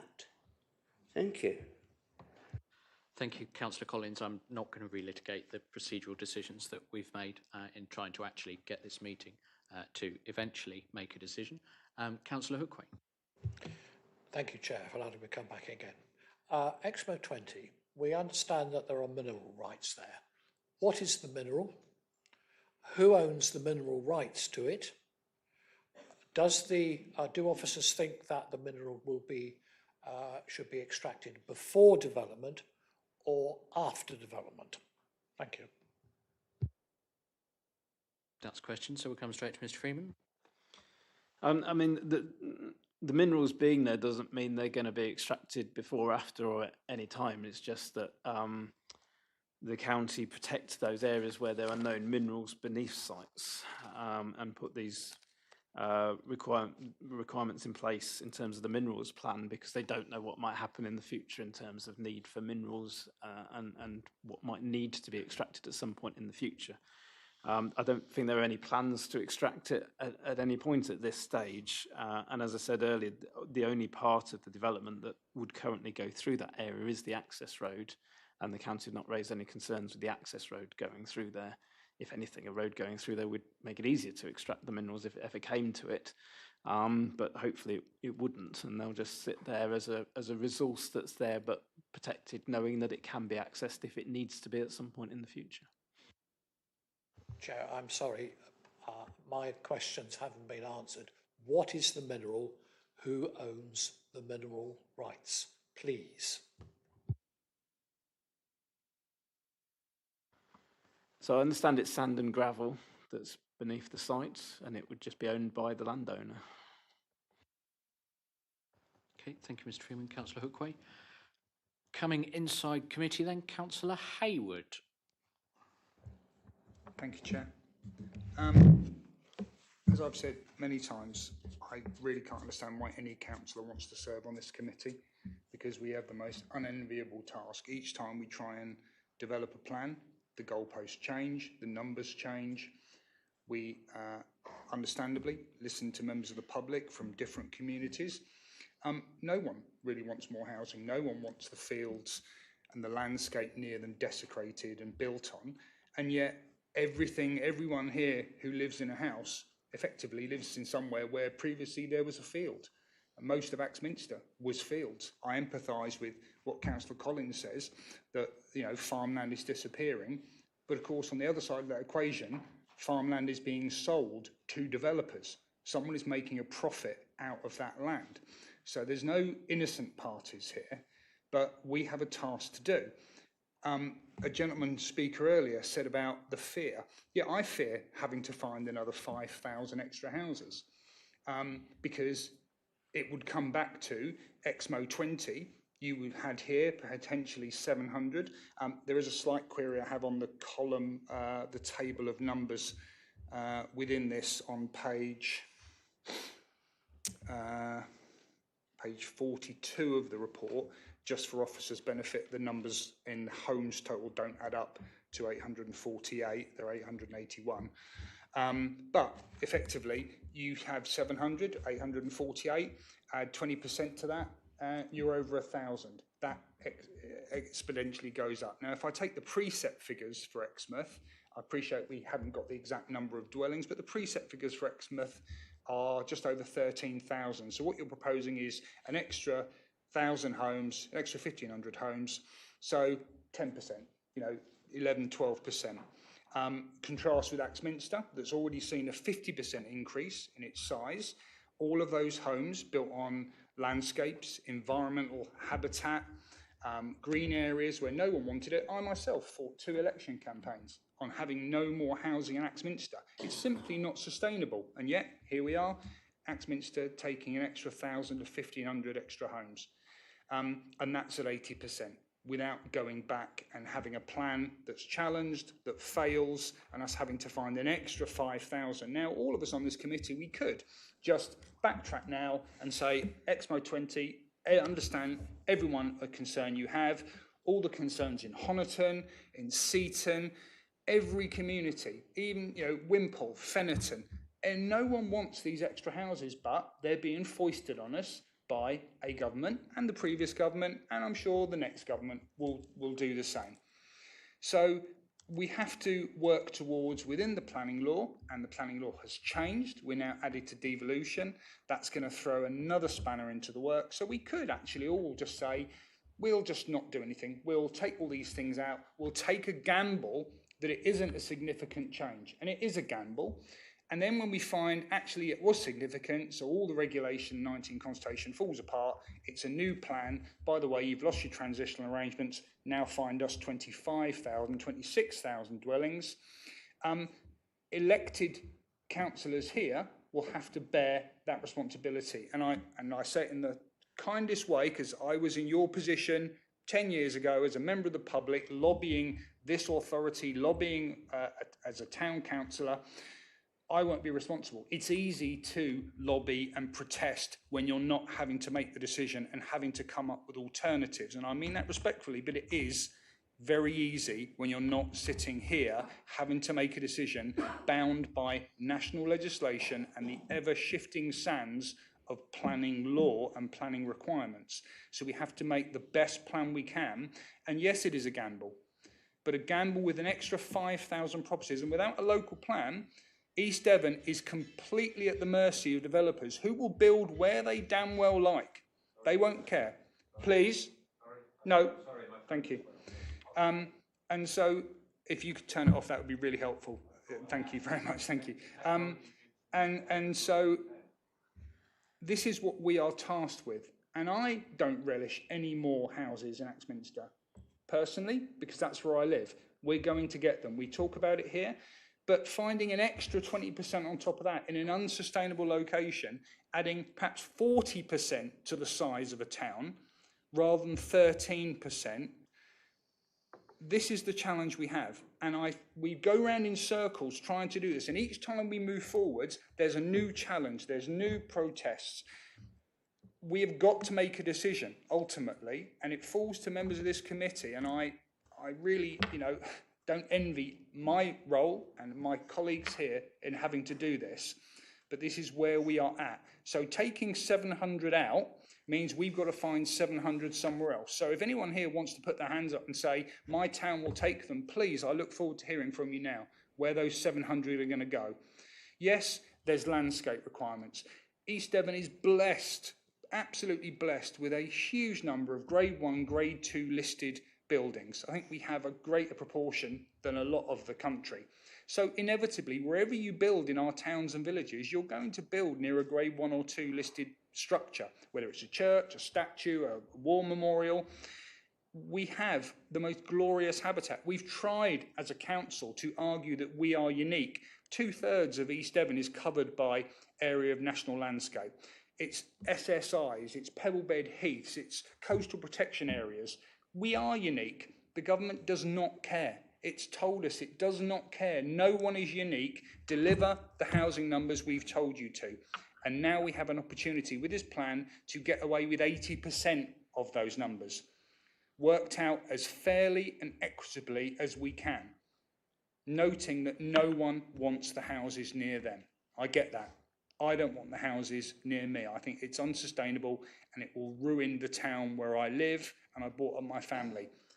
This is where we are. And I wish there were 30 people from Axminster here protesting the same, but they aren't. People in Axminster obviously got used to the fact that we're going to build over farmland and pollute our river even more and lose all the habitat we have. But farmers are selling. Farmers are selling the land. They're not here. I don't see them here saying, oh, it's outrageous. They're happy to sell their land to developers. So, sorry, Chair, bit of a rant, but I just want to make clear to everyone here watching, everyone who reads the transcript afterwards, it's an impossible situation for this committee to make. It really is. So we've just got to do the best we can and try and deliver a plan that works for the whole of East Devon. Because if we don't proceed, it will be the whole of East Devon that suffers, not just Exmouth, not just Axminster, the whole of East Devon will suffer. Thank you, Chair. Thank you, Councillor Hayward. I'm not quite sure how to follow that. So I'll do it by going to Councillor Blakey and then Councillor Ingham. Thank you, Chair. Yes, as you're saying, follow that. No point in expanding on what Councillor Hayward has said. I think he's covered things very well. Just a thought with regard to Exmo 20, of course. The further north we go on that site, the more difficult matters become. Might we consider just allocating some of the southern blocks and leaving the northern blocks as not to be developed? I'm thinking particularly about blocks 1, 2 and 3, and although not recommended, possibly block 4 on the map on page 38, which would provide space for 569 dwellings out of a target of 700. That would be 81%. Now, I know we still need to get to the overall number that has to be attained in order to meet the government target, and this would leave us with a gap to fill, but certainly a much smaller gap than if we were to simply turn around and say, no, we reject this as a site altogether. I know this sounds like a fudge and a compromise, and probably it is, but is that something that we should consider? I'll come to you at that point, Mr. Freeman, please, if I may. Yes, thank you, Chair. I mean, I think effectively what you described, Councillor Blakey, is where we are, really, by the time you take into account the 400-metre zone for the Pebblebed Heaths and the mineral extraction zone. We end up with those northern parts of the site not coming forward for development in any event. We did think about redrawing the boundary to reflect that. I think the difficulty is at this stage we don't know where the access road would come in from the B3179. And obviously the access road is part of the site, so needs to be within the site boundary. So as things stand, we've left the site boundary as originally proposed, but obviously in the policies and the wording, limiting development in that area because of those other restrictions. So in effect, they won't be developed other than the road coming through that area. If I may just come back with a comment. Could we then not tie this in with Exmo 18 and have the access road run through that from Salterton Road? I know that there's a bit of a pinch point on the northwestern corner of 18 and southeastern corner of 20, which will probably involve going through some woodland, but would that not provide a suitable alternative access road? Through you, Chair, I understand that has been explored, but as you point out, there are some levels issues with that and also a watercourse in between the two sites as well. So that's not feasible, as I understand it. While I'm speaking, I'll just pick up on, I think Matt did eventually find the figure for the number of households in Exmouth, which was 16,000. Okay, thank you, Mr. Freeman. Councillors Ingham, then Davey. Thank you, Chair. It's interesting. I agreed pretty much with everything Councillor Hayward was saying and his concerns, and he described his desire to see a fair and equitable process followed. Then listening to Councillor Blakey, where he mentioned potential fudge and compromise to achieve an outcome to the East Devon local plan. Maybe halfway between those, some people would consider acceptable, people of East Devon won't. I certainly don't. I'm really disappointed because I do believe that we've got a prescribed outcome that was determined somewhere about 2021, 2022, and this has been followed all the way through this process, and that the deliberations, the vast majority of deliberations by this committee and the opinions of the public haven't really influenced the achievement of having a presentable East Devon local plan going forward, especially regarding Regulation 19, to the inspector. I still see it as flawed, Chair, and I don't see it as acceptable. And I believe we have to remember this isn't a decision for today.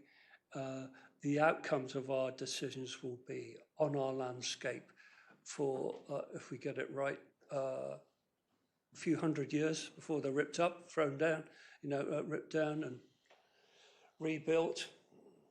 But I'm really concerned that we never started with the overall vision of saying, what is it we're trying to achieve here? As East Devon, we know we have to deliver for national government, fair enough. But we didn't. We went straight into policy and let policy and recommendations guide us through this process. And look where we are. I don't think any of us see it as being genuinely acceptable. Thank you, Chair. I won't comment. Councillor Davey. Well, I have to thank Councillor Hayward for saying it all for us, really. None of us relish building houses on green fields. The house I live in, where I am in the Bapton area, that was a farm.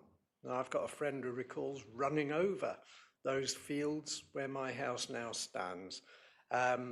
So all of us, as has been pointed out, live in homes on previously undeveloped land. With a somewhat heavy heart, I'm going to propose that we accept the officer recommendations on all the sites in Exmouth. I have concerns about Exmouth's sustainability. It obviously is a sustainable location. Where I live, I can walk and cycle into town, but the further out you go, the more difficult that becomes. But looking at the map on page, helpfully it hasn't got a number, 53, it's pretty obvious that there are not many alternatives. 52 and 53 it is. And so I think there's a lack of alternative sites within Exmouth. As Councillor Hayward said, nobody else wants to take our allocation. In terms of the number of homes, we're probably already taking a relatively small number of increase. All of this will be further tested at planning as these sites come forward. Exmouth 17, there's already been, because that site is already coming forward, quite a lot of public consultation on that. The developers have produced a master plan. They've held a number of public exhibitions, which I've attended, and it's been very interesting to see how their plans have modified through the feedback that they've received. And I would hope that if and when this site comes forward, particularly Exmouth 20 I'm referring to, that it will do the same, that the developers will produce a master plan, show how they can mitigate the effects on wildlife, on transport and so on. So I'm going to propose that all of those sites in Exmouth are adopted as per officer recommendation. Thank you, Councillor Davies. So just to be clear, you're proposing we accept officers' recommendations throughout the chapter, if you like, on Exmouth in this report. Okay, thank you. Damien has reminded me, as always, thank you, Damien, that I need to immediately look for a seconder for that proposal. Councillor Levine, do you wish to speak at this point? Yeah, I just want to say that I agree with everything that Councillor Hayward said and Councillor Davies. For me, it's one of the things we're taking a gamble. I'm not afraid of taking gambles. I've always been on the top of the barricades. But in this thing, it's a question of either satisfying the few people in Exmouth and the thousands more people if we're going to have to, who are going to suffer if we're going to have to find home for 5,000 more homes. So in my philosophy, I would support the motion. Okay, thank you, Councillor Levine. Councillor Brian Bailey. Thank you very much, Chair. Well, I've listened patiently to all the pros and cons, and I've got a long list here. I think it's 14 different things that Mr. Freeman said at the beginning of this meeting, which, with my interpretation, tell me that this site is unsustainable. We appear to be bending over backwards to try and make it work. Why? There is a limit to what you can do and what you can't do. Because of the main road by the Archery Club, you can't enter or exit the site there because of the 400-metre buffer zone. You can't practically go through Southern Wood. It's a private road and a private housing estate. That's not the way to build out. You don't go through someone's garden, which you're effectively doing, going through Southern Wood. And you're going through a wooded area as well and a watercourse. That's not the way to do it. So these problems should be sorted out and solved by the developer. I don't think it's our job to try and bend over backwards to get this development for the developer. We should be looking after the people who represent us, who voted us in. And with 1,100 complaints, that's a significant amount of complaints from Exmouth. And I can't disagree with them. But I'm at a loss to understand why we're doing it. I really am. Because everything, we've got statutory consultees, most, if not all of them, are objecting in some way or another. So, you know, just look at what you're looking at. Don't go deeper out here, there. Right in front of you, all these people objecting. And quite rightly too, in my opinion. But I cannot see the reason why someone can explain to me, pardon me, I know about the numbers, but it's not all about the numbers. As Councillor Hayward said earlier, and I can't disagree with what he said, but these buildings will be here for 100 years at least. What a legacy we're leaving, a mess, because it's not sustainable. If this is anywhere else, Mr. Freeman said it's not sustainable because the access isn't right, there's no schools, there's no doctors, dentists, no shops. Well, this answers all that. There's none of the above in any of this site. So why progress it? I'm totally against it. Thank you very much, Chair. I think I need to pull you up on a couple of points there, Brian, and specifically what you said at the end. If members cast their minds back to, well, nearly a year ago now at this point, because as we're in September, the reason that this site was brought into the plan, because as others have rightly highlighted, it was originally not recommended by officers to go in, is because by building at a greater scale than we achieve on all of those individual smaller sites, you achieve the quantum of development necessary to put the infrastructure in as part of the development. So, you know, I take the point there, Brian, that maybe there isn't a primary school there now. The whole point is, by achieving a quantum of development concentrated in one place, you achieve the necessary funds to put the infrastructure in. So I wanted to pull you up on that point specifically, because it's the very same rationale that we've used to pursue the second new community. Because by concentrating a substantial amount of development in one place, you get a better outcome. So, you know, I take the point, maybe we could kill Exmouth 20 and try splitting it up in a bunch of sites in Exmouth or elsewhere. I don't think that's a better outcome. There we go. That's my view. Do any others wish to speak on the resolution that we have in front of us? Councillor Howe. Thank you. I actually really used to hate Councillor Hayward when he started politics a long time ago, but he has matured so well, and his speech today was absolutely spot on. So I will pass that compliment on to him to start with. Slightly backhanded there, Councillor Howe. He himself said he was quite arrogant when he first started, and he was a little bit, but he's absolutely, his speeches these days are absolutely spot on.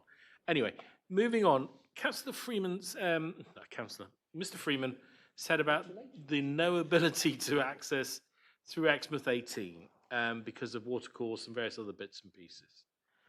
Now, obviously, you can access across any watercourse. You just got to build a bridge, easier said than done, and everything else. The cost, the mitigation or the argument then is about cost. And I suppose that comes the question is, who should we be talking to about joining together Exmouth 20 and 18 for access purposes only to provide a stable road down, you know, to get over a lot of these issues? I know it will hit affordable housing numbers because that's the only thing that ever moves these days, or government might alleviate and actually help us, but I do think we should try to look at all these issues to see if we can make this the very best we can. And that's just the question I've got. Thank you. Wendy, I wonder if we can go to HDMI 2, actually. While she's doing that, I mean, I think Exmo 18 is a site owned and being promoted by Clinton Devon Estates. And obviously, there will need to be a road into Exmo 18 in order to deliver that. But you can just about see, I've got a pointer.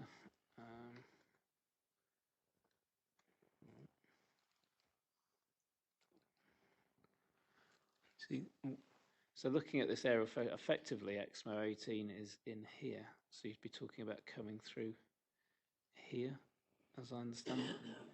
So from memory, this site does drop away quite steeply at the southern part. Certainly it's quite noticeable if you go to the southern part of the existing Liverton Business Park, how much lower that is. But you've also got quite a substantial bit of woodland in this corner that you'd have to go through as well as over the watercourse. So it's not impossible, as you say, Councillor Howe, but it's not something that's been proposed as far as I'm aware, and it would have significant costs and environmental impacts, I would suggest, in terms of doing that. But I don't think the allocation that we're proposing precludes that if the developer wanted to try and come up with a solution with Clinton Devon Estates to achieve that. But it's not what's been promoted and before us. And I think in terms of creating an access, while I accept the issues of the B3179 and the relationship with the Pebblebed Heaths, creating an access in from here is going to be far simpler. But there are going to be significant costs of running a road across all of, well, I'm pointing there, I don't know where the road would be. I would stress in terms of B3179, but it's obviously got to come right the way across to this line here before it's going to be serving any homes at least. So there's going to be a significant cost in that as well. So I think we can certainly send the message that we're open to looking at alternative access arrangements, but it's difficult to see how that would be achieved. But happy to look at it. Someone's calling me. But I think that's as far as I can go in terms of your comment, Councillor Howe, because that's not what's before us. But equally, I don't think we're precluding it in the allocation that's being presented either. Okay, thank you, Mr. Freeman. Do any other members wish to speak? Councillor Levine, very quickly, as you have once already.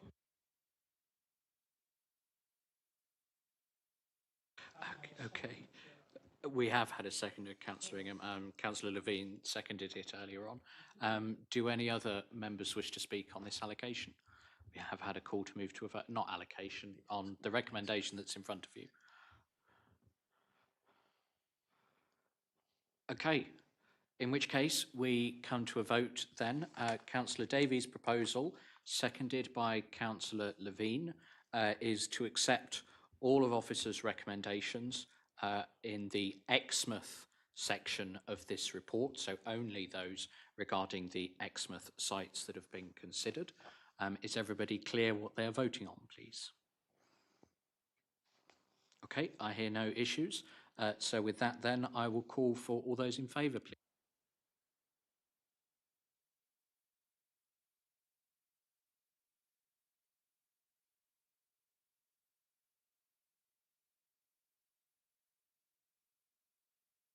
So for the record, that's 9 in favour. Those against, please. That's 1 against, and those abstaining, please. That's 2 abstentions, I think.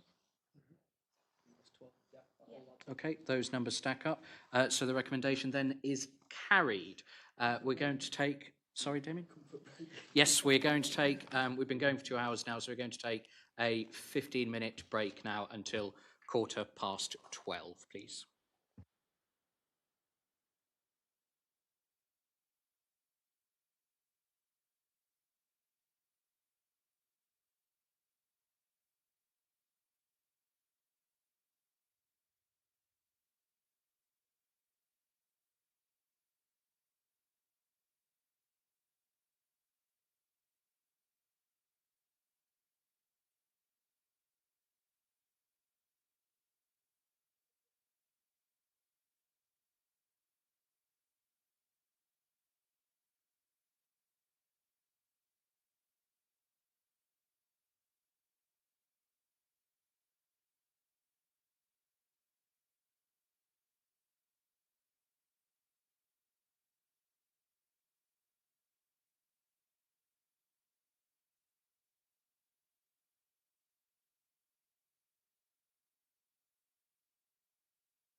Okay, thank you, members. We will pick off where we left off, please.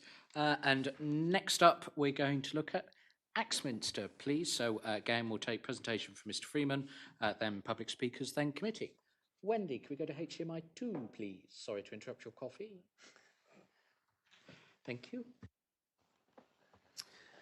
Thank you, Chair. So moving to Axminster, excuse me, there's a couple of sites in Axminster where we've done some further assessment work. The first is Axmi 01A. So this is a 2-hectare employment allocation that was included in the plan to help to balance the employment land provision in the town with the housing sites coming forward.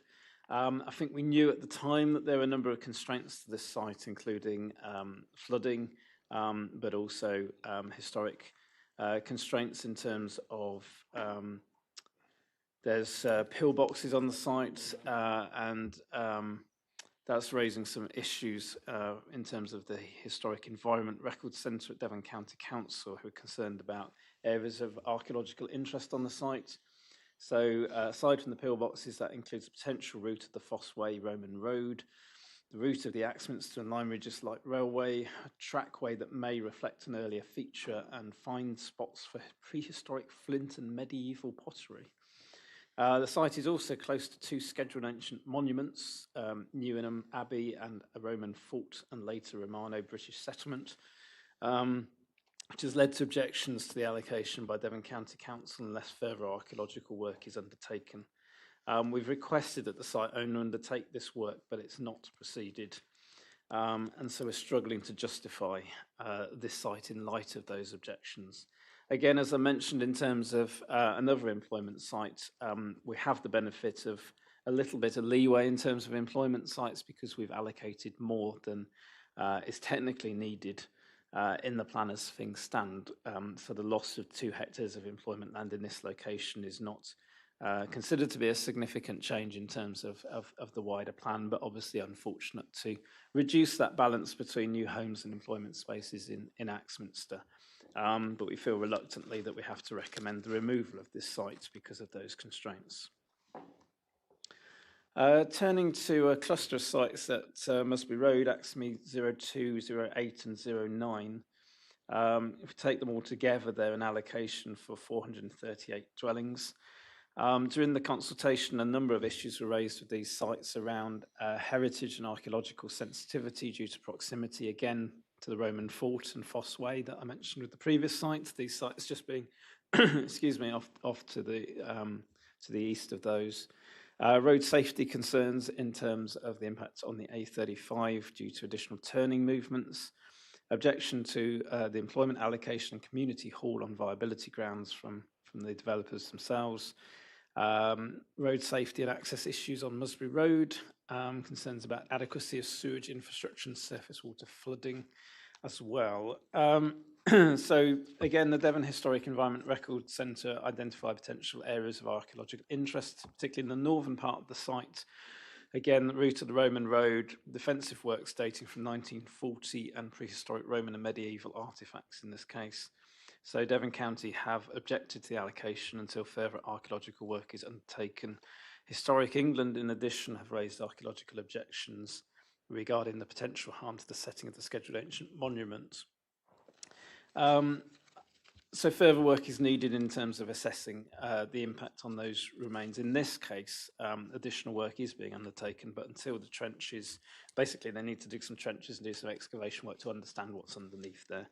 And that work is ongoing at the moment, but subject to that work, the recommendation is to continue to allocate these sites as things stand, but obviously we might need to revisit that once we've got those archaeological works undertaken and completed. So in the meantime, there's 2 recommendations on Axminster, deletion of Axmi 01A, and as things stand at least, retention of Axmi 02, 08 and 09. Thank you, Chair. Thank you, Mr. Freeman. We have one member of the public registered to speak, Mr. Simon Coles of Carney Sweeney, please.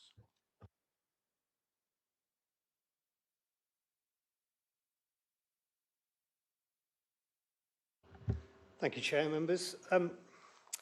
CG Fry and Son is promoting this site for development, and it does things properly.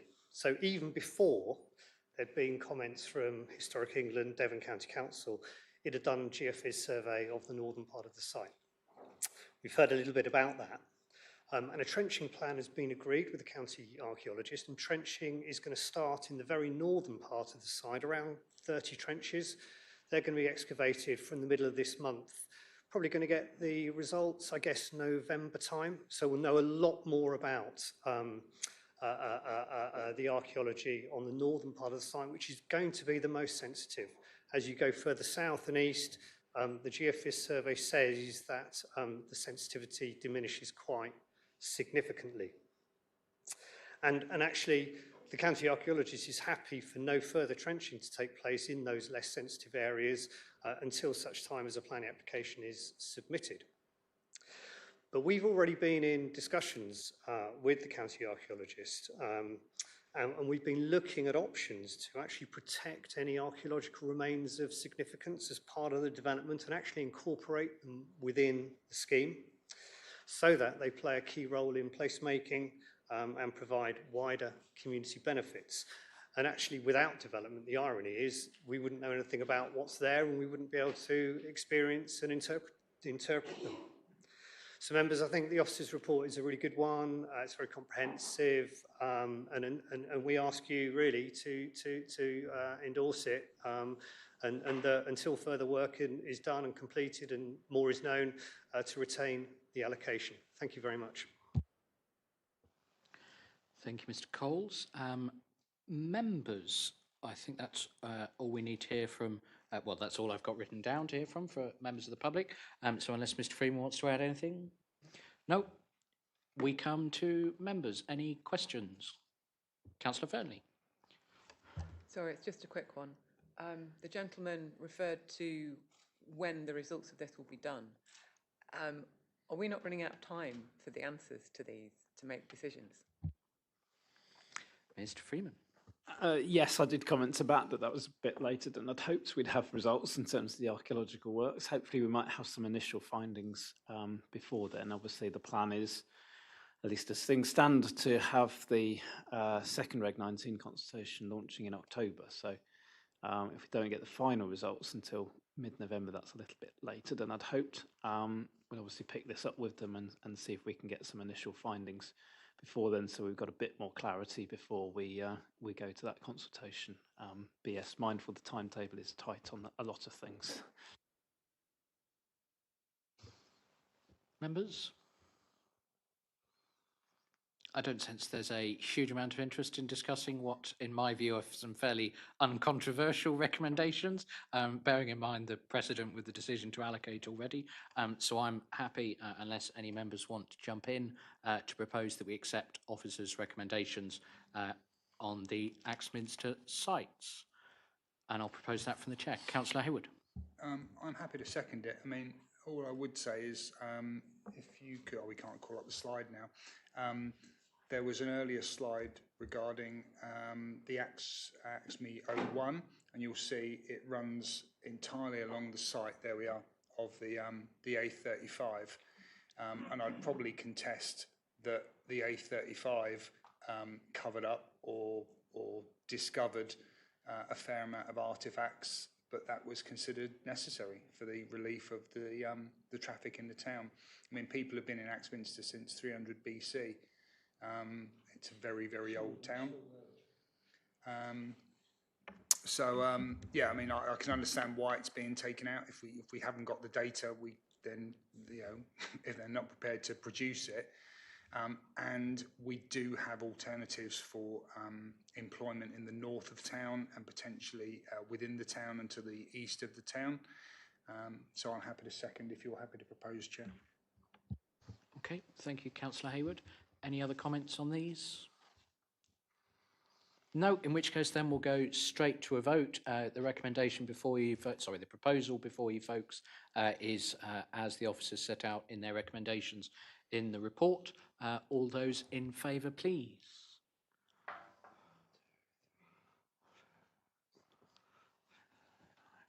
I count 11.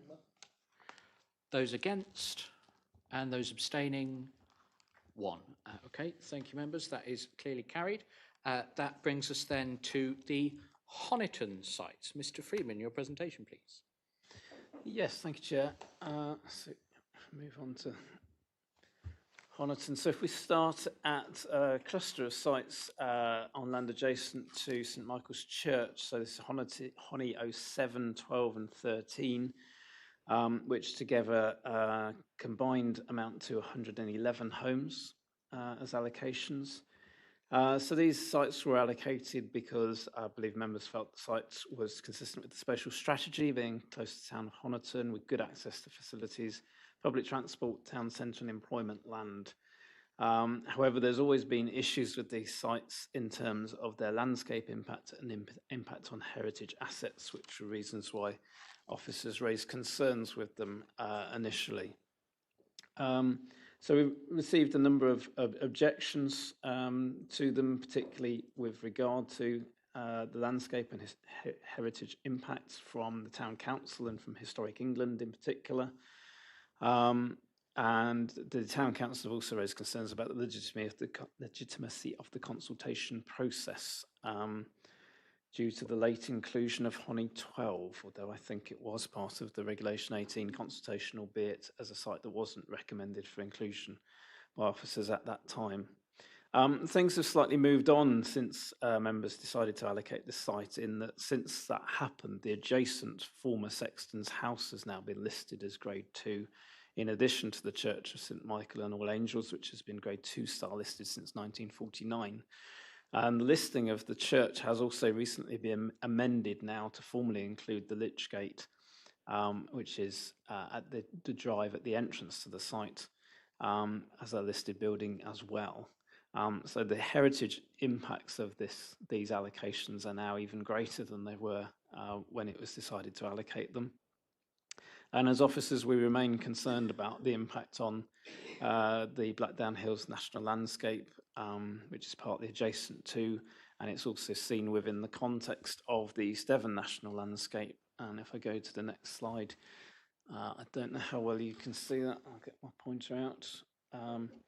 But effectively, the site sits up here, and so is quite prominent in the landscape, albeit red in the context of much of the rest of the town, but it does sort of protrude out as a bit of a finger out from the edge of the existing built form, cutting into this slope, would be quite prominent in the landscape. So in light of the objections that we've received and these concerns, we feel we're struggling to justify continuing to allocate these sites. And so the recommendation is to delete sites Honi 07, 12 and 13 from the plan.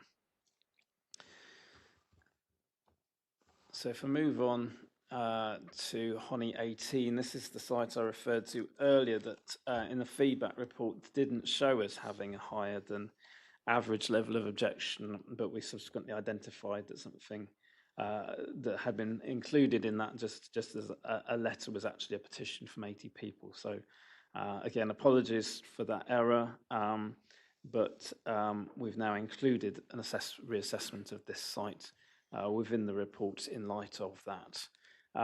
So a number of issues were raised through the consultation. Road safety and access has always been one of the primary issues with this site.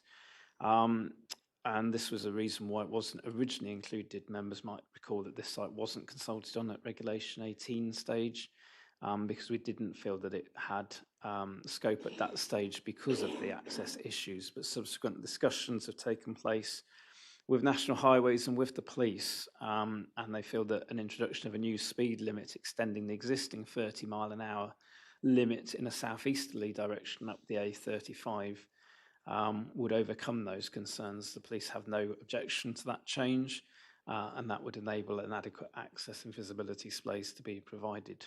And there's no objection from the Highway Authority on road capacity concerns. In terms of environment and wildlife, obviously this is a greenfield site, so there are inevitably habitats and local wildlife interest within the site, but there are no statutory designations at the site. Plus, with biodiversity net gain in place, site development offers scope for overall net wildlife benefits. There are some heritage and visual impact concerns. The Grade 2 listed Copper Castle, a former toll house, and the associated gates lie to the southwest of the site on the opposite side of the A35. These are the only listed heritage assets in close proximity to the site, and obviously need to be sensitively considered in terms of their impact and the setting of them, but we don't consider it to be a constraint to development coming forward fundamentally on the site. And again, there's potential for adverse impacts in terms of the wider landscape. The site abuts the Blackdown Hills National Landscape, which is to the southern site boundary. But visually, the site is seen within the context of the existing built development, and its prominence in terms of the wider landscape is less significant than other sites. So I mentioned that the site wasn't included at Reg 18 stage, but we have obviously now done consultation at Reg 19 stage. Some objectors raised concerns about that process, but there's no reason why further sites can't be included at Regulation 19 stage, and obviously we've had the opportunity to consider the views that have been raised through that process. Having done so and undertaken further assessment of the site, Office's recommendation is to retain the allocation of Honi 18 within the plan for 136 homes.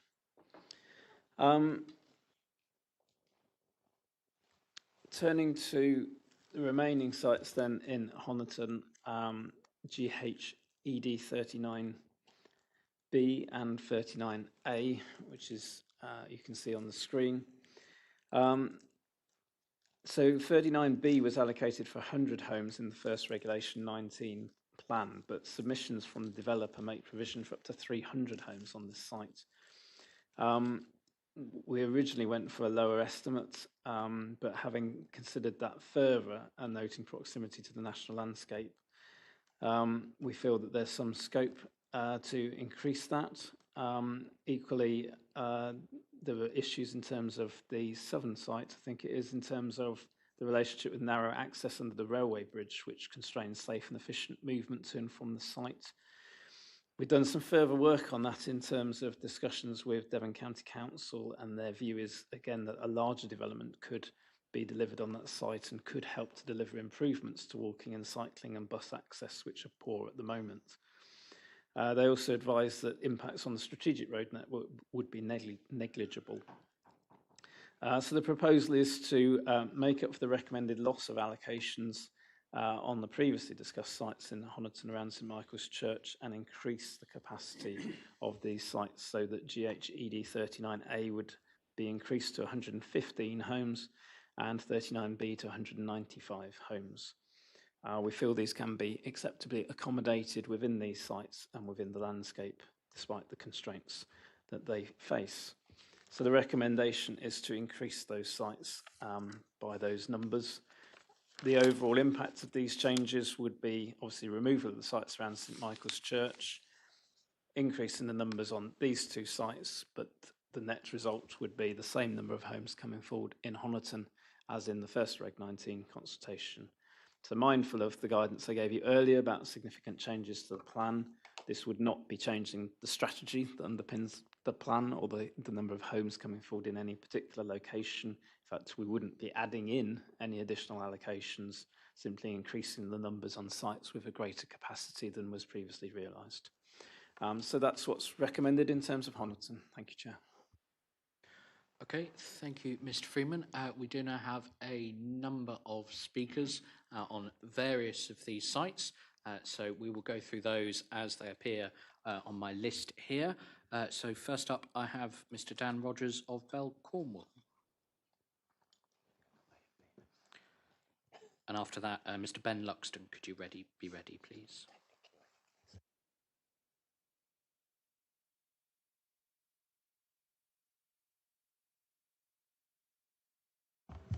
Good afternoon, everybody. We're here today on behalf of Hume Estate and in connection with Honio 7, which is the triangular piece of land that sits adjacent to St Michael's Church, Honiton. It's obviously incredibly disappointing to read that officers are now proposing to deallocate Honi 7. As a reminder, the site has a long history of promotion.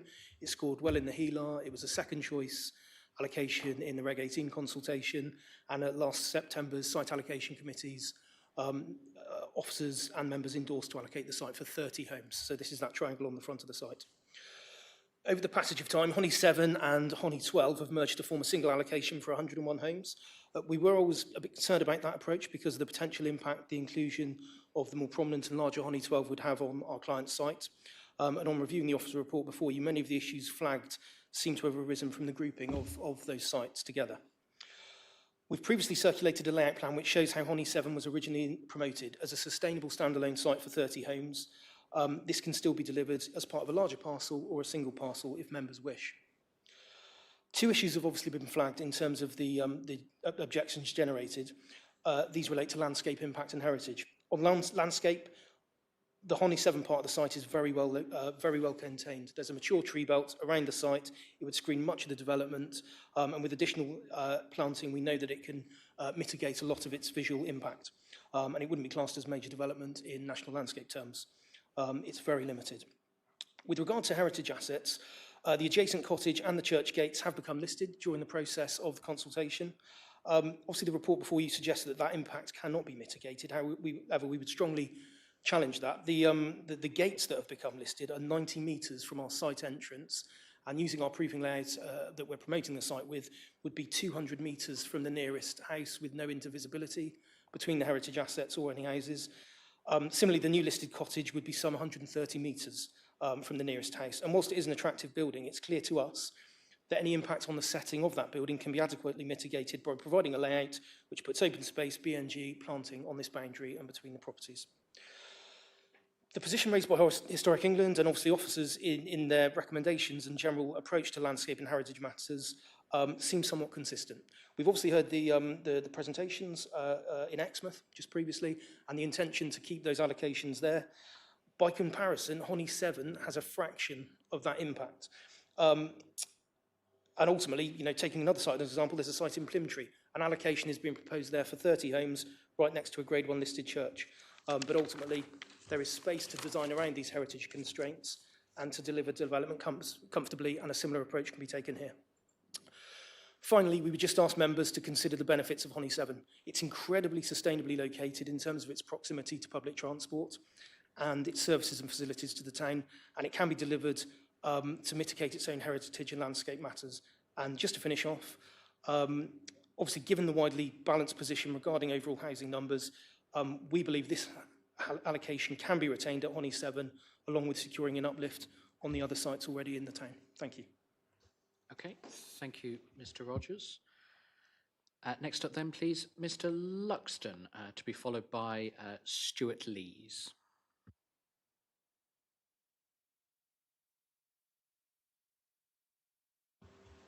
Good morning. My name is Ben Luxton and I speak on behalf of the landowners of site Honi 12.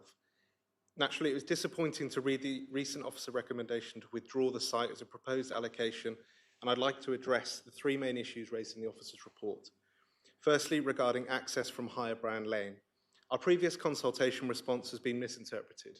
The landowners of site Honi 12 and site Honi 07 have had positive discussions and fully support access via Honi 07 from Wetherall Road, which is the logical solution. To avoid further confusion and to assist the committee, the landowners are happy to withdraw the suggested amendment and proceed with the policy as drafted. Secondly, regarding concerns relating to heritage and landscape, the officer report concludes that heritage concerns cannot be resolved through policy wording, which we don't agree with.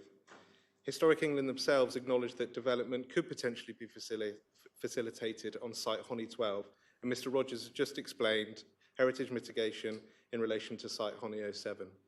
Site Honi 12 sits further from the identified heritage assets and benefits from strong existing buffers, including hedgerows, trees, and green space.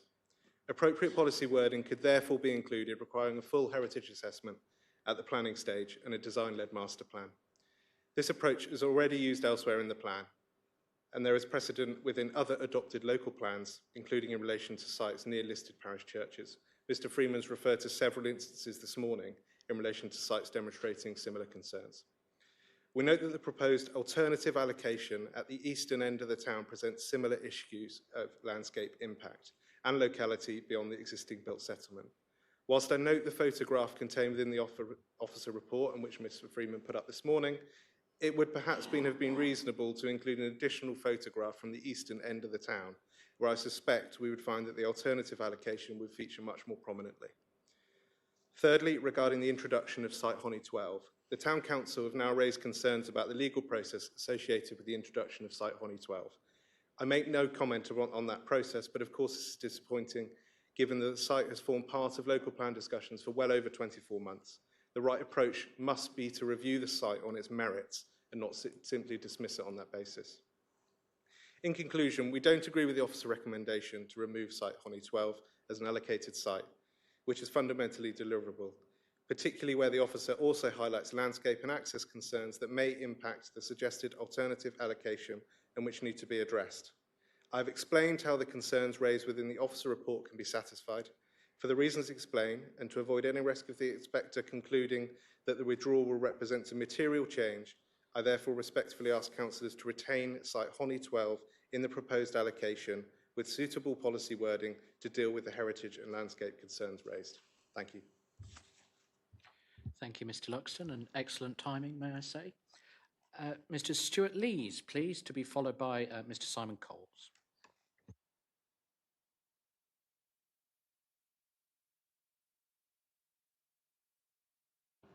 Thank you for the chance to raise serious concerns about Honi 18.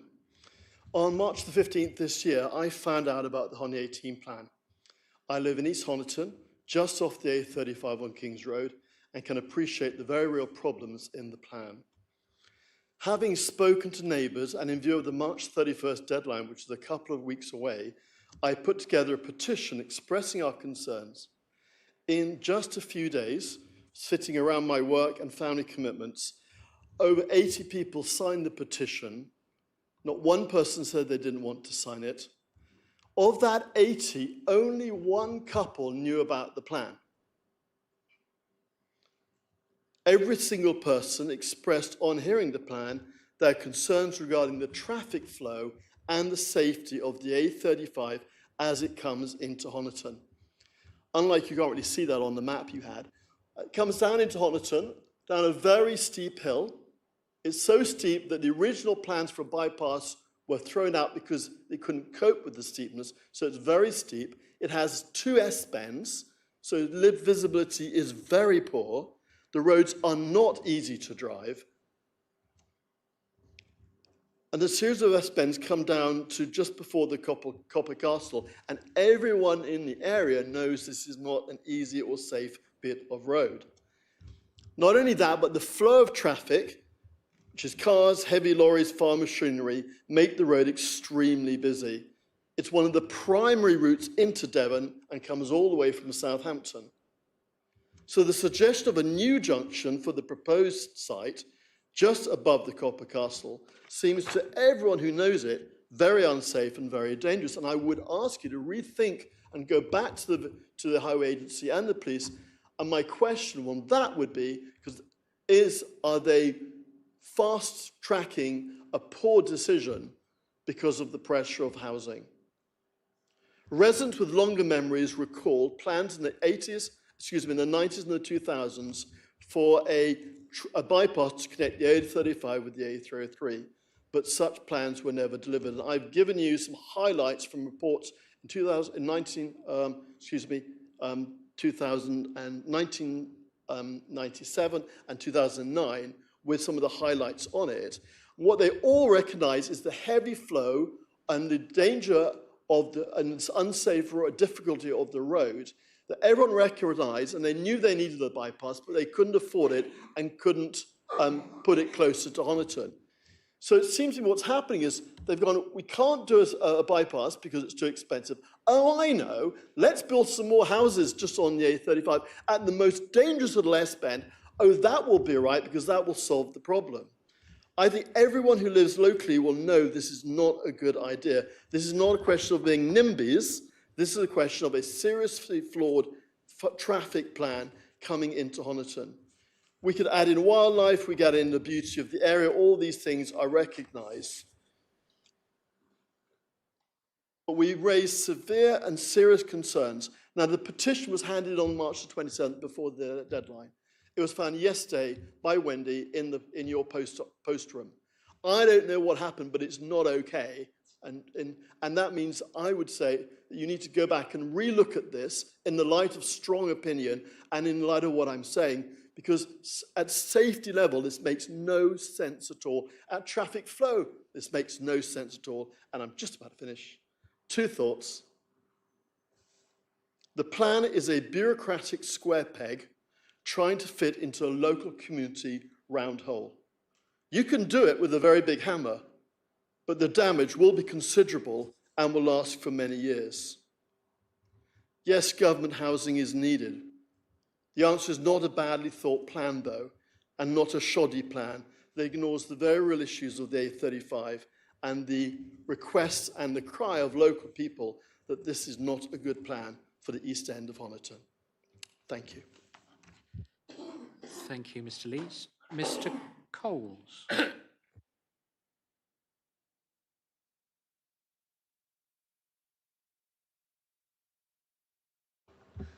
Thank you, members. I'm speaking in connection with Honi 18. I think Mr. Lees has raised some good points, and I think those are reflected in the petition. And you know, I think it's important to respect the views of those local residents. I think for me, these are the sorts of comments that could be levelled at pretty much any of the allocations that you've considered throughout the whole local plan process.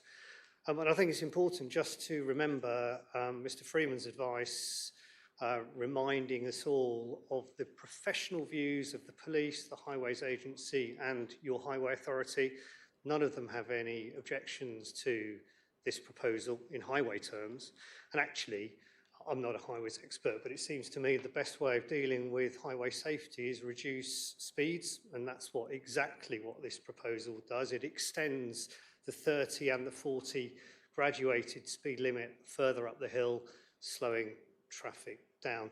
And I think your officer's report, I think it deals with the issues raised in the petition incredibly comprehensively, each and every issue. You'll make your own minds up on that, members, but it seems to me that all of the points have been addressed.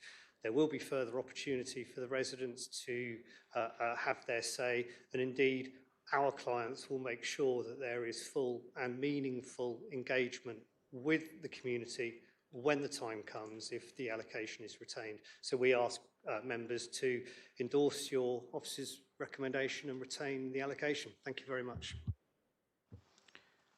Thank you, Mr. Coles. Last but by no means least, for the Honiton sites, and I apologies, I'm going to mispronounce your surname, but Ms. Bethan Hay.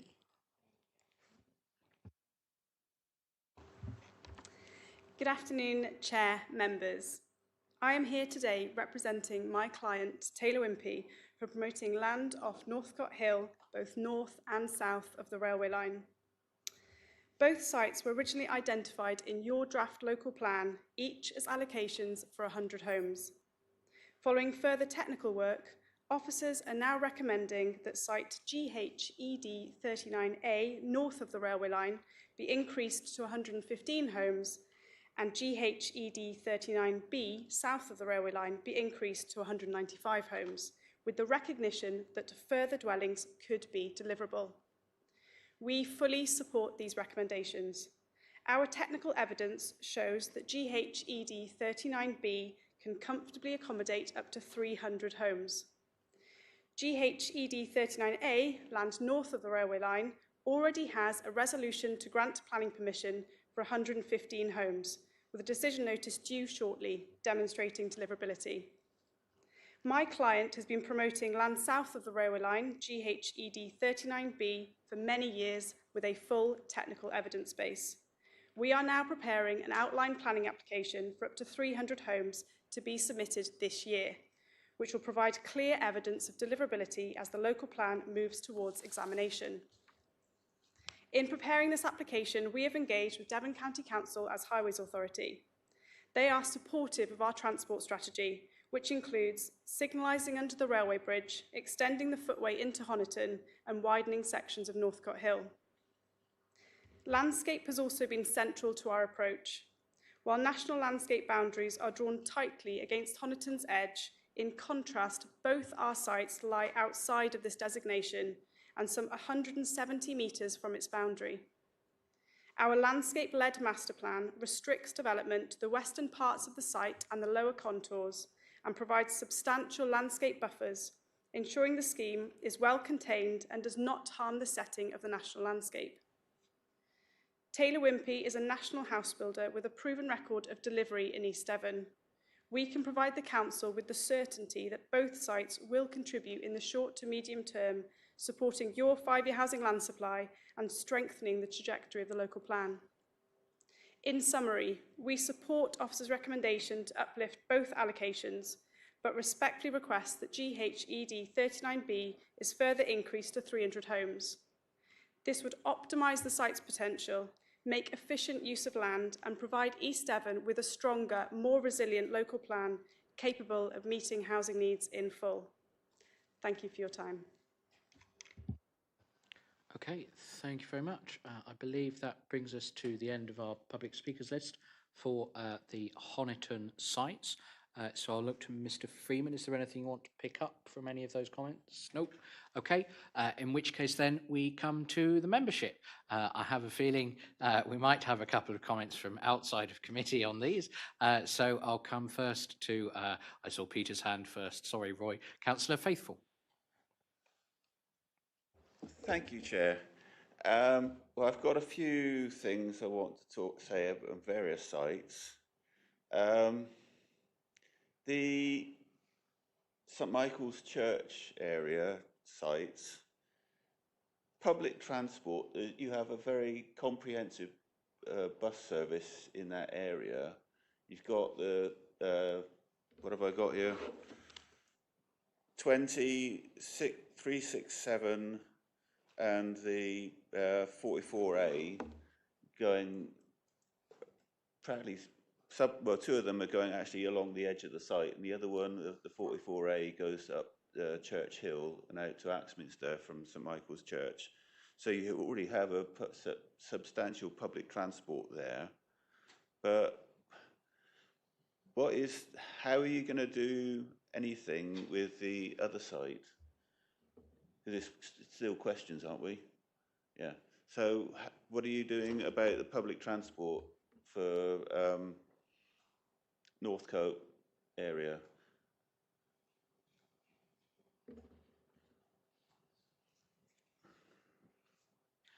Do you have any other questions, Peter? Because it might be worth asking them. If the answer is no, that's all right. But, you know, there is it possible to bring up Google Street Scene for the view?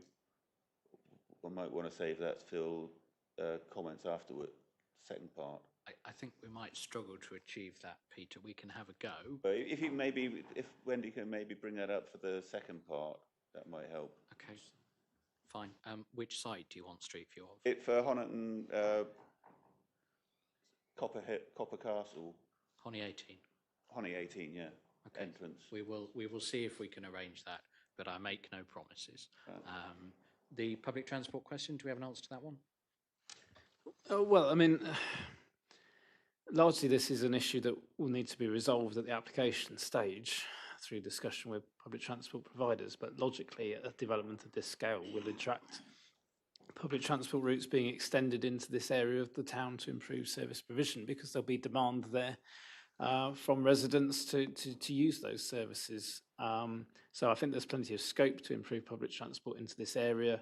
Also, I think the developers are talking about improved public transport, walking and cycling provision as well. So I think that will all follow through the application process, but I don't have detailed answers to what provision could be made now.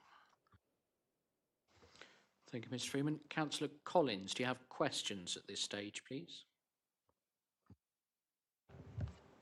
Thank you, Chair. Honiton, I was debarred from speaking because it wasn't in my ward last year at one of the meetings. The public have not been consulted on this. This only slipped in last week on July the 8th, when you had your meeting. I pleaded that this be reconsidered, Honey 18, and nobody on the committee here supported it. And as far as I knew, it wasn't going to be reconsidered. Well, if you've reconsidered it, why didn't you consult me, being a Honiton member, and the town council? The town council have never been consulted.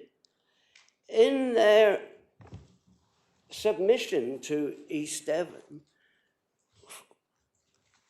which I've got a copy of here, you seem to have mixed it up. The legal challenge from Honiton Town Council was for Honey 18, not the St Michael's sites. No, it is a lot of things have gone wrong with this procedure. And I did plead last year that you have an exhibition in Honiton and explain to the residents what you wanted to do with Honey 18, but nothing has happened. Nothing's been in the press. I was told there were going to be press releases. Nothing at all. The public have been kept in the dark, and this plan has been sneaked in all the while. Sneaked in last year, sneaked in again now. I'm not at all happy about it. Thank you. Thank you, Councillor Collins. Were there any questions in there that you wanted to come back to, Mr. Freeman? Well, all I'd say in terms of Councillor Collins' comments is I've acknowledged that this wasn't part of the Regulation 18 consultation, but it was part of the Regulation 19 consultation that we ran earlier this year that finished at the end of March. There was lots of publicity around that consultation, press releases, posting on social media to draw attention to that consultation, and we've received responses from both the public and the town council on this site. So I don't think it's true to say that we haven't consulted on this site. We clearly have, and through this report we're considering those comments and the feedback that we received.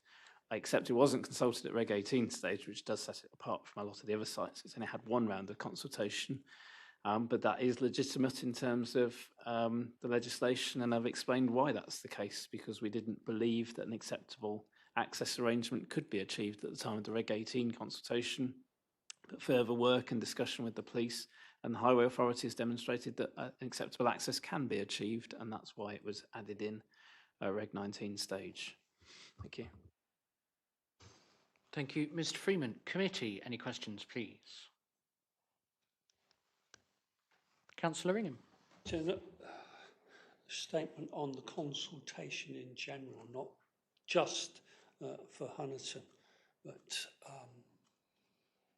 I think the general public sometimes misunderstand what's going on, and that, let's say, you may go to public consultation saying these are the ones that we favour, these are the ones we don't, then it goes to committee. Some of them get changed around, and they didn't panic, then suddenly they are panicking because the ones they thought was safe, 1 or 2, suddenly aren't, and then that consultation becomes confused. A lot of people have said to me, I know in my patch, but we've already answered this. Do we have to do it again? Well, apparently yes, because East Devon as a whole has seemed to change their mind. I think that's the problem, and that, you know, the accusations about Mr. Freeman putting things in last week arise because they lose track of that process, and perhaps we don't make that overt enough for them to understand what's going on, Chair, you know, across the patch. I think we could spend a long time discussing the merits of the two-stage, three-stage approach to consultations in the plan-making process. A very long time, but ultimately it's the process we're required to go through by government. There is nothing we can do about that. We have to do the issues and options consultation. We have to do the Regulation 18 consultation. We have to do the Regulation 19 consultation, and stuff changes. I don't know if you have anything to add to that, Mr. Freeman. I mean, I think it is a long and complicated process. So I do sympathise with people trying to engage with it and follow the process. I think perhaps there are some lessons to be learned in terms of the different stages of consultation. And for example, at Reg 18 consultation, the fact that we had, first choice, second choice sites, rejected sites, and people took that as read that that's where things were, when actually at that stage the sites hadn't been debated by the committee. And so I think that's perhaps not helped in terms of we've then gone to Reg 19 consultation, and the people have then seen what's actually gone in and taken as read that sites that were recommended for inclusion at Reg 18 stage were already agreed, and those rejected at that stage wouldn't come back, and then they've come back. So we perhaps need to look at that when we get to the end of this process, if we get to the end of this process in terms of the local plan, in terms of reviewing it, to learn from that in terms of future work, because I think there are always lessons to be learnt through these processes, and it's important that we do that and learn from that. Whether there'll be an opportunity with local government reorganisation to apply that learning, I don't know, but it's important that we do that, and I can accept that there are some things that we could do better in future. Mr. Freeman has used the word that's banned in my meetings. Thank you, Mr. Freeman, for bringing the spectre of LGR up. Coming into debate then, councillors, I have Councillor Mike Howell first, please. Thank you. I'm happy to remove officers' recommendation. But I do want to say, obviously, Taylor Wimpey, obviously mentioning their site, wanted an uplift in their housing numbers. We're just putting a number on it as part of our strategic planning. A full planning application can come in with what Taylor Wimpey want to develop anyway, and as such has no impact on us either way. We should play safe. Honiton 18, the other one mentioned. Again, we've got no danger, unfortunately, highlighted by Devon Highways or the police. So best will in the world, we can only go with the statutory consultees and what they say are the safety concerns they raise or not. Honiton 13, 7 and 12. I've got some sympathy for 7, but nevertheless, we ought to play it safe. We've got the numbers we need. Why make more of a commitment than we actually need in this case? So I'm happy to move officers' recommendation as they stand. Thank you. Okay, thank you, Councillor Howe. I need to look for a seconder first. Colin, were you waving at me because you wanted to second it or because you wanted to speak? I just want to speak on my own side. Okay, I'll come to you in a minute. Constitutionally, I have to seek a seconder first. Peter, you can't second it, but you want to speak. I've seen you. Does anybody else wish to second Councillor Howe's proposal?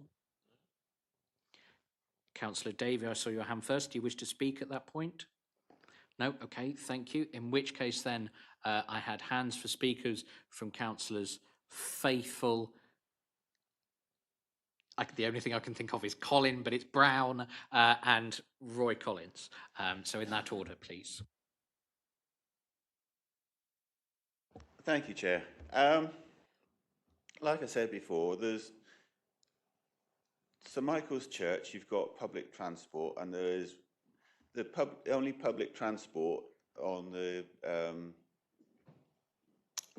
Northcote area is you've got 2 buses, each go there twice a day, one day a week each. One is on a Tuesday and the other's on a Saturday. Regarding the Honiton 18, I don't know if you can bring up Google Street Scene at all yet, but that is horrendous.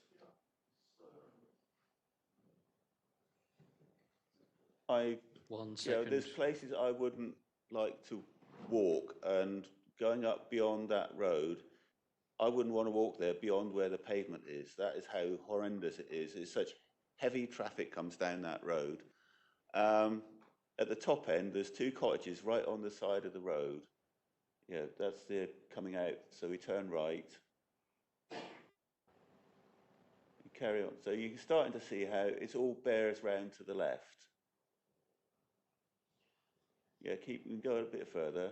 Yeah, and then you see where that car is. You've got the 2 cottages there, and then the road disappears round to the left. That is how horrendous the visibility is there. I, as a non-driver, walk a lot of places. I wouldn't go further up that road. It's that horrendous because it's such a tight road. and you're getting horrendous great lorries and the buses coming down that road. It's, you know, I don't know where the entrance is proposed to go onto that site, but that is what people are talking about. It's horrendous. Yeah. So I don't know how to get across that unless you go and actually visit the site to see what it's like, how horrendous that stretch of road is. And where, that's another question I should have asked, where would the 30-mile-an-hour speed limit be extended to? Because you're going to have to go right beyond the zigzag, right up onto the straight stretch before you're going to get sufficient visibility to, because you need a certain distance before you have a 30-mile-an-hour speed limit. You have to be able to see the sign in sufficient time to reduce to that speed. So, I don't know. I think I'll stop there. Okay, thank you, Peter. There was a question there, so we'll come to officers for the answer, please. Through you, Chair, I don't know exactly where the 30-mile-an-hour speed limit would be extended to. Obviously further up the hill, but how much further up, I couldn't say at this point. I think all I can say is, you know, the police don't have an objection to it in principle. The Highway Authority are happy in principle. I think it's going to be very hard to reject the site on highway safety grounds in the context of those comments from those that understand these issues far better than I do. I'll come out to bat as well on that point. I know this road not as well as the gentleman here who lives close to the site, but I mean, I imagine we've all driven this road as councillors. The entrance to that to the site will be before, I imagine. I don't think I'm wrong in saying before those two cottages, before that bend around to the left, which I mean, quite frankly, compared to some of the roads that we have in East Devon, is perfectly fine. I take. Sorry, thank you. I take the residents' concerns about speeding on this patch. I know we have those issues in a lot of places in East Devon, but I mean, when I look at this site, for me personally, my opinion, highway safety doesn't scream at me as the issue for us to be concerned about here. But you know, that's my view. Feel free to differ. Do any other members? Yes, I know we have other members who wish to speak because we had Colin and then Roy. Councillor Brown. Thank you very much. The only, of all these sites, the only one I've got a problem with is the one at St Michael's, which is 07, I think it is. You know, that site is closer to any amenities that we've approved in East Devon, let alone in Honiton. It's got good bus services. It's less than 5 minutes walk to the station. It's almost in the town centre. You know, it's one that should be left in.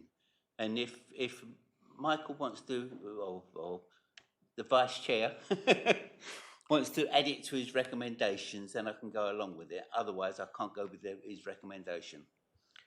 Just to be clear, are you referring specifically to 07 or the other sites as well? Ones that are in the St Michael's area. So 07, 12 and 13? Well, yeah, if they remain in. Right. I mean, it will give us more houses and counteract other things as well. Okay. But they are convenient for the town centre. You know, the bus services are good. The train station is well within walking distance, and all those things that site is closer to a town centre than anything that's been approved by this committee, and that's what we want convenience for people. Okay, thank you, Councillor Brown. Unless you're proposing that formally as an amendment, that's one for Councillor Howe to reflect on and perhaps we can come back to. I'll propose that for an amendment, okay. Yes. Okay, so we'll do it formally then. So Councillor Brown has proposed an amendment to Councillor Howe's proposal, which is that sites Hony 7, Hony 12 and Hony 13 are kept in the plan in contravention of officer's recommendation. I need to look for a seconder for that amendment, unless Councillor Howe wants to accept it outright. I think we need a debate. So okay, So, Councillor Blakey, are you seconding? I am. Thank you, Do you Chair. wish to speak at that point? No need. Thank you. Okay, thank you. Thank you, Colin, for that amendment. So just for members' clarity, procedurally, we are now debating the amendment to the proposal. So members who've already spoken can speak again on the subject of that amendment. Roy, do you want to speak on that amendment or more broadly? Okay, Councillor Collins, please. Thank you, Chair. Now, you've heard me rant on about the loss of farmland. This is quite good land, but it's got public footpaths running through it. And that means, because it's near the houses, there's a tremendous lot of dogs go through there with their owners, and they mess in the fields and contaminate the grass, and the farmer finds it very difficult to mow for silage or hay because the grass is contaminated with dog mess. Also, he cannot put cattle in there for the same reasons. Cattle tend to get excited when people and dogs come in, and they walk behind the public, and sometimes the public are stupid and they'll run away or hang on to their dogs. And the farmer's cousin, he had land at Sidbury, and he was prosecuted because he had cattle in the field, and one of the cattle attacked the dog walker, and he got 5,000 and had a suspended prison sentence for that. So there's a real problem there, and in this exception, I would recommend that you build some houses there. Now, my son rents Ball Hill, which has been referred to. I've been up there a few times looking at cattle, checking the stock, and that is the only place where this site is visible from. You can't see it when you come down over Margaret's Hill or any other area really, because it's well screened. Now, if you were to plant trees on the southern end of that site, particularly poplars, which grow up a tremendous height, and I'm sure that would be well screened, and I'm happy for the site to be built on. Thank you. Okay, thank you, Councillor Collins. Do other members wish to speak on the amendment by Councillor Brown? Councillor Davey, please. I think there's a bit of a problem maybe with taking 7, 12 and 13 together, and maybe we need to look at them separately.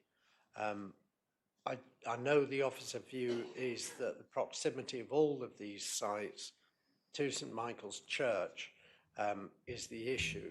I mean, looking on Google Maps, it seems to me that there's quite a thick hedge and trees between Honiton 7 and the church. So I'm wondering whether we could consider some of these separately, and whether the impact on the heritage asset can be mitigated for at least some of them.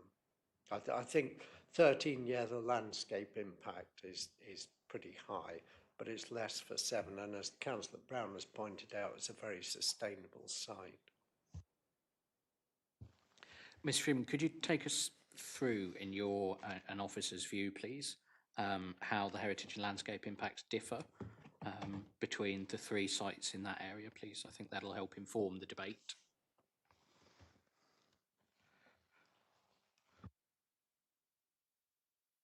Don't look at me. Yes, so they end up being quite small on here, don't they? But okay, to the point. So I think, so this is only, where's my pointer?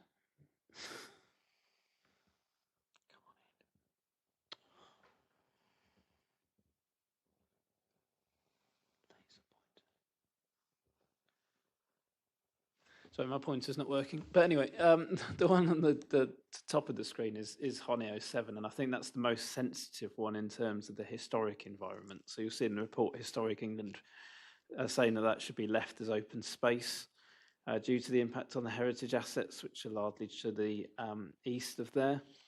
Looking on Street View, I can see that the adjacent cottage is right on the road. So the fact that that's on the road and quite prominent from the road means that this site, as you come around the corner, is sort of what you see just before you're seeing the listed building. We can go to Street View in a moment if there's time. So I'm concerned about the impact on the setting of the listed buildings, both the church, the gates and the cottage, of bringing that forward.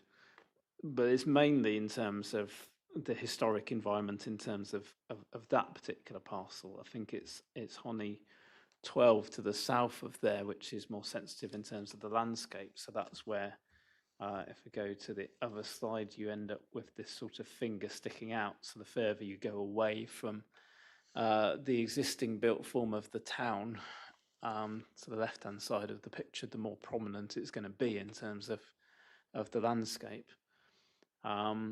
And likewise in terms of 13 on the other side.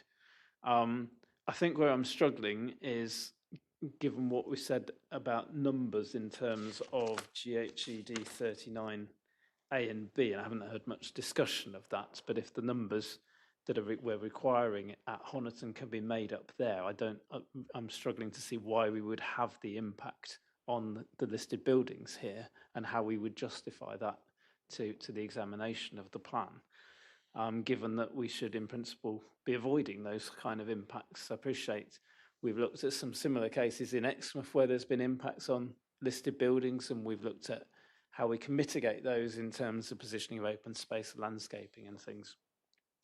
But that was to ensure that we're maximising the numbers at our biggest town, most sustainable location, and retaining the numbers that are in the plan already. Here we can make up the numbers that we lose by taking these out off from another site that's less sensitive, where, and you've heard from the applicant's agent, where potentially you could have even higher numbers than we're now proposing in this plan coming forward. So I think it's quite hard to justify that impact on the heritage asset of Honiton 7 and in terms of 12 and 13 on the national landscape in that context. But I'll leave it to members to debate. It may be that you don't feel the increased numbers on 39A and 39B are acceptable, in which case that argument changes. But if you feel that they are, I question why we would need to retain Honiton 7, 12 and 13 given their impacts.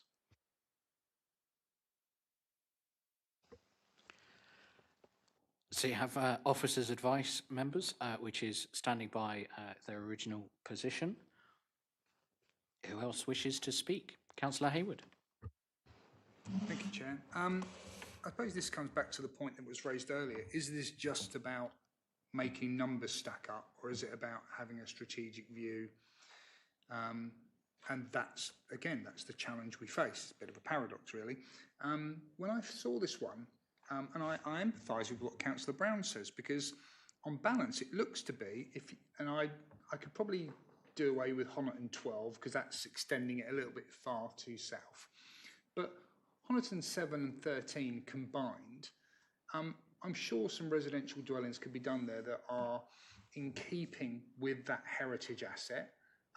They're not immediately on its doorstep, and I have some sympathy with which is rare for me, with the developer and the agent as to why they think it could work. You know, there's a proliferation of listed buildings, and wherever we build in East Devon, we're probably going to come up against one or two of them. And if this works for Honiton, then I think actually this is a win-win for our local plan, because you could put some sensitive dwelling in a good location. Again, I've heard opposition to Honiton 18. I travel that road routinely just to get to this building, not at least to get to Cranbrook every time I drive there, at least once a week. So I know the challenges of that particular road, certainly coming out from the, what I always refer to as the pink house, I think it's the white house now, on that junction. But the Highways Agency and the police have not put forward any objections to it. We discussed at length GH39 when we went through the options and the allocations.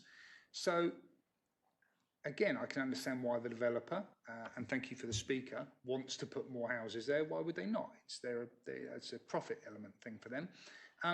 But I think you could actually put both of these in, which I appreciate is a second amendment, because I wouldn't want to keep 12 in. So that goes against the proposal that's been made, or the amendment that's been made. But I could myself live with 7 and 13 being retained, plus 18 being included. And I hear what's been said about the consultation exercise and the increased allocation to GH39 A and B, because it is a win-win. And when it comes, and these are ultimately just, it's a plan, it would have to come to the planning committee to decide. And if the planning committee felt that the proposals for the design, the style, the density were egregious and out of keeping with a heritage asset, then they'd throw it out. But that's for the developer to source. That's the developer to think about. And if we think about our neighbours in Dorset, how Poundbury, and we've had many discussions about Poundbury in this committee, have done it, that's for them to decide. Make it fit a heritage asset. Make it work. Make it conducive and fit in with the landscape. Councillor Collins says plant some trees at the bottom of here to screen the views. You can do all sorts. That's conditionality from a planning committee. This is strategic planning, what works for Honiton, and to a greater extent, what works for the Greater East Devon planning area. So I'm a bit stuck really, because I was going to abstain on the initial recommendation to remove all of these sites. I've now got an amendment to keep these three in, which I'm going to have to vote against again. And I don't really want to extend this too much, but I'm wondering whether the proposer and seconder might tweak their amendment to remove 12 and keep 7 and 13 in, as Councillor Blakey said earlier, as a workable compromise, and do the other things suggested within the recommendations. Thank you, Chair. You lot do like to test me procedurally, don't you? Yes, you can propose to amend an amendment, yes. So I think that's a proposal from Councillor Hayward to amend the amendment that's on the table to remove bringing Honi 12 back. Members of the public have their heads in their hands. My feelings are with you in spirit. Councillor Brown, are you minded to take that amendment to your amendment? Colin says no. Okay, in which case, okay, great. So Councillor Hayward is proposing an amendment to the amendment which Councillor Howe has now seconded, which means we're going to end up in an interminable loop. Mr. Freeman, what do you make of this latest suggestion, please? Help. Oh, well, I stand by my previous comments, really. I mean, I think I wouldn't include any of them, particularly if you're increasing the numbers on 39A and B. I tend to agree that Honi 07 is quite well located in terms of the town, and I think this was the discussion that we originally had when members wanted to put them in, but Office's recommendation has always been not to include any of these three sites from the start. Honi 07 is the one that has the greatest impact on the... Just on a point of order, the document, the options document, the allocation 7 and 13 were included as yes for allocations originally in the document that's provided with. This is the I don't think that's strictly a public site selection report. I don't think that's strictly a point of order, but we'll ask officers just to check what the original recommendation was. Made, and well, apologies if I'm wrong. That wasn't my recollection. We can check. But yeah, I mean, it just comes back to justifying that impact, I think, on the setting of the listed buildings in the context of that wider issue. Our argument about numbers elsewhere doesn't apply if you're making up the numbers on 39A and B. I guess the other thing to say is, just looking at the numbers specifically, I think it's 30 on 07 and was it 10 on 13, just whether or not, if you are going with those sites, whether you're comfortable with those numbers. 30 seems quite a lot on 07, given the comments from Historic England about open space. May want to consider a lower number to ensure that there's an adequate buffer to the listed building if you are going with that.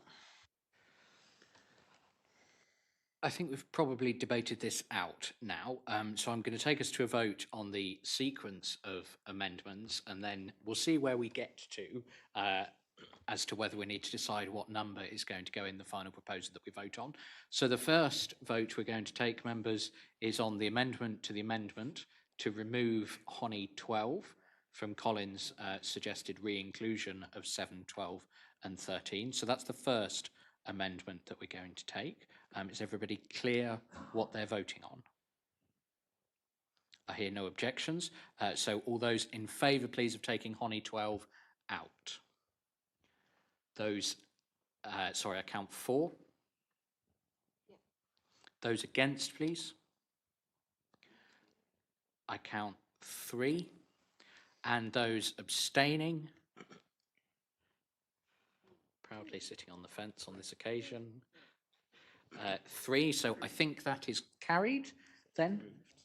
Yep, so Honi 12 is removed from Colin's original amendment. So the substantive amendment we're now voting on is whether to amend Councillor Howe's original recommendation of the proposals as set out by officers in the report. Is everybody clear what we are voting on? I'm afraid we're inside committee now, Councillor Collins. Is everybody clear what we're voting on, please? Councillor Blakey? Okay, so the original recommendation set out by Councillor Howe when we started this debate was to propose officers' recommendations as they are in the report in full. Colin has then proposed altering that to include keeping the 3 Honiton sites. We have just voted to change Colin's amendment to keep only 7 and 13. So the amendment we're considering now is whether to change Councillor Howe's original proposal so that we are voting on officers' recommendations in the report with the exception of keeping 7 and 13. Is everybody clear? That's not fair, Chairman. You told me I could speak on the amendment only just now, and I want to speak on... Councillor Collins, we're still voting on the amendment. When we get back to the substantive proposal, I will come back to you. Thank you.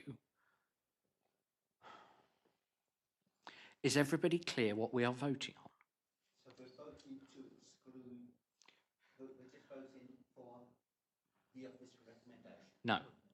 You're not voting on the officer's recommendations now. You're voting on whether or not you want to amend Mike's original proposal so that it says keep 7 and 13. Good. All those in favour, please. 1, 2, 3, 4, 5, 6. I count 6. Those against, please. I count none. And those abstaining, please. I count 4. So the amendment is carried, which means we are now back to the original recommendations, except we're now voting on whether or not we also keep 7 and 13. That's the substantive proposal that is now on the table. We're back to the first level of inception, which means Councillor Collins, you can now make your comments on officers' recommendations, please. It includes retaining 18 and the 239 sites, yes. Thank you. I have a letter from the police dated the 25th of July. What the agent is telling you is not correct. The police are not allowed to give an opinion on planning applications. That's what the letter says. I can read out the paragraph here. I reply in early December outlining that I had no objection to the signs being moved and I support a reduction in speed as this makes the road safe. I have made no comment on whether I do or do not support the housing scheme. It would be inappropriate for me to do so. That is from MPC 592 Welsh. That is the police, dated the 25th of July. So to say that the police support Honiton is very wrong. I also have a similar letter from National Highways, which is basically saying the same sort of thing, that they cannot determine whether it's suitable or not. But being born on the A35 and been there all my life, and my family been there since 1849, I can tell you that lots of people have been killed on the short stretch of the A35 over the years.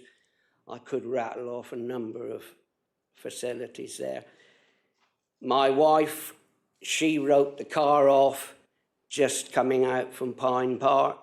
She's been born in Honiton all her life. She wrote the car off. Councillor Bethany Collins' father, he actually lived in Pine Grove. He wrote his car off there at Pine Park Junction, and there are accidents there on a regular basis. The road cannot be made safe, in my opinion, unless the bends are straightened out. In 2011, Taylor Wimpey wished to develop this land. They drawed up plans, or Barton, what's their agent? Barton Wilmore. They drawed up plans to put a roundabout at Springfield Corner. Obviously, the cost and everything, they abandoned the scheme. That particular scheme shown a road from Springfield Corner going down to Norkett Hill and a bridge over the railway line.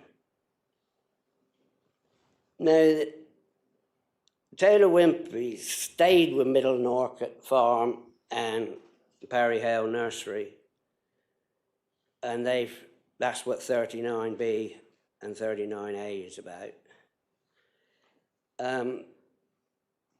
39 and 39B should not be developed because they're near, you've got the Dumden Hill, which is owned by the National Trust and is in the National Landscapes, looks directly into that site.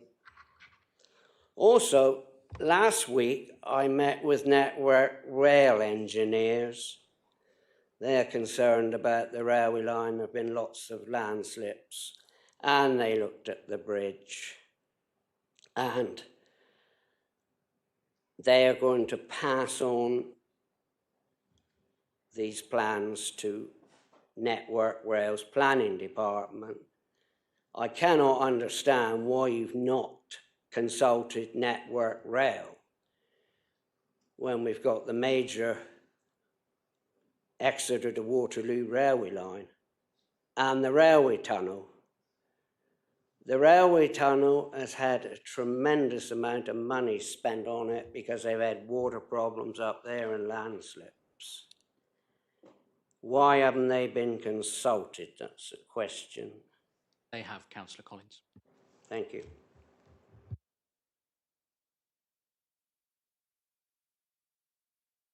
Is that everything, Councillor Collins? Sorry, I was pausing. Well, I could go on. Honey, 38. If you've finished what you were going to say. 39. They were flooded bad in 1968 when we had the floods.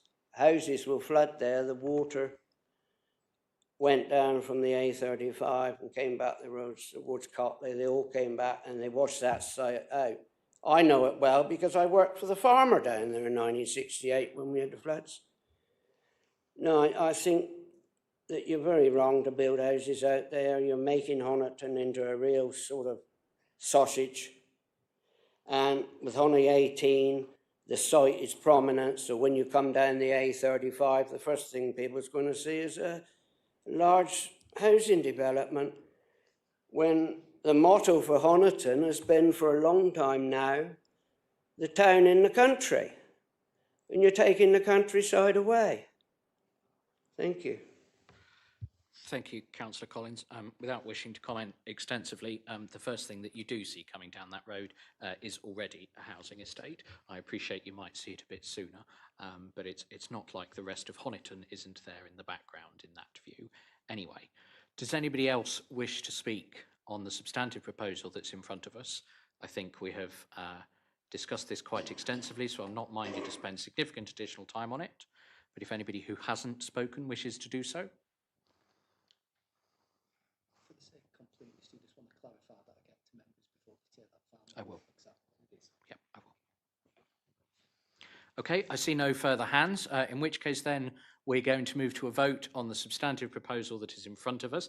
As a reminder, members, that proposal is the original recommendations that officers made, which are set out in the report, with the exception that the proposal is now to retain the allocations on Honey 7 and Honey 13. Is everybody clear upon what we are voting? I'm pausing to make sure. Okay, in which case then, can I ask members please, all those in favour of that substantive recommendation? I count 6. Can I ask for those against, please? And can I ask for those abstaining, please? That's 4. In which case, I believe that means the proposal is carried. Conscious of the time, we have been going now for another hour and hour and a half. We're going to take 5 minutes before we plough through and do Feniton and Whimple. I'm sorry, folks, but I'm going to lose the will to live if I have to sit in this chair for another 5 more minutes at the moment. So we're going to take 5 minutes. We will return at 10 to 2 and go through Feniton and Whimple. Oh, and sorry, also Seaton before we take lunch. Thank you.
Okay, thank you, members. We're going to resume, and Mr. Freeman is going to break the record for the fastest report ever presented to Strategic Planning Committee as we discuss Seaton, aren't you, Mr. Freeman? Yes, thank you, Chair. So there's just one site of note at Seaton, was Seat 13A, land west of Axview Road. So this was a residential development of 39 dwellings. Members may recall from the site assessment there were some archaeological issues with this site, which sits just north of former Roman settlements and honey ditches scheduled monument. This is just to note that there's further work needed in terms of the archaeological remains on the site, as per some of the previous sites we've referred to, with trenches needed to be dug to understand what's under the site. And so we don't have that information as yet. So in the meantime, the recommendation is to continue to allocate Seat 13A pending that information. Thank you, Chair. Thank you, Mr. Freeman. I'm going to propose from the Chair that we accept that officer recommendation on this site. Does anybody wish to speak? No, thank you very much, members. All those in favour of that proposal, please. 1, 2, 3, 4, 5, 6. Those against, please. And those abstaining, please. 1. Thank you very much. That is carried, which brings us to, I'm not sure if that did break the record, but it was pretty close if it didn't, which brings us to then Feniton. Mr. Freeman, please. Thank you, Chair. So 2 sites at Feniton to be considered. The first, land adjacent to Beechwood, was an allocation adjacent to the existing built form of the settlement. There was strong opposition from residents and parish council, citing issues of flooding, sewage capacity, traffic and sustainability. However, the allocation performed well in our assessment at the time in relation to its relationship to the village, services and facilities there, access to public transport, etc. The thing that's changed, I suppose, is the granting of permission on appeal for land at Colstocks Road, which was one of the rejected sites at the initial site assessment stage.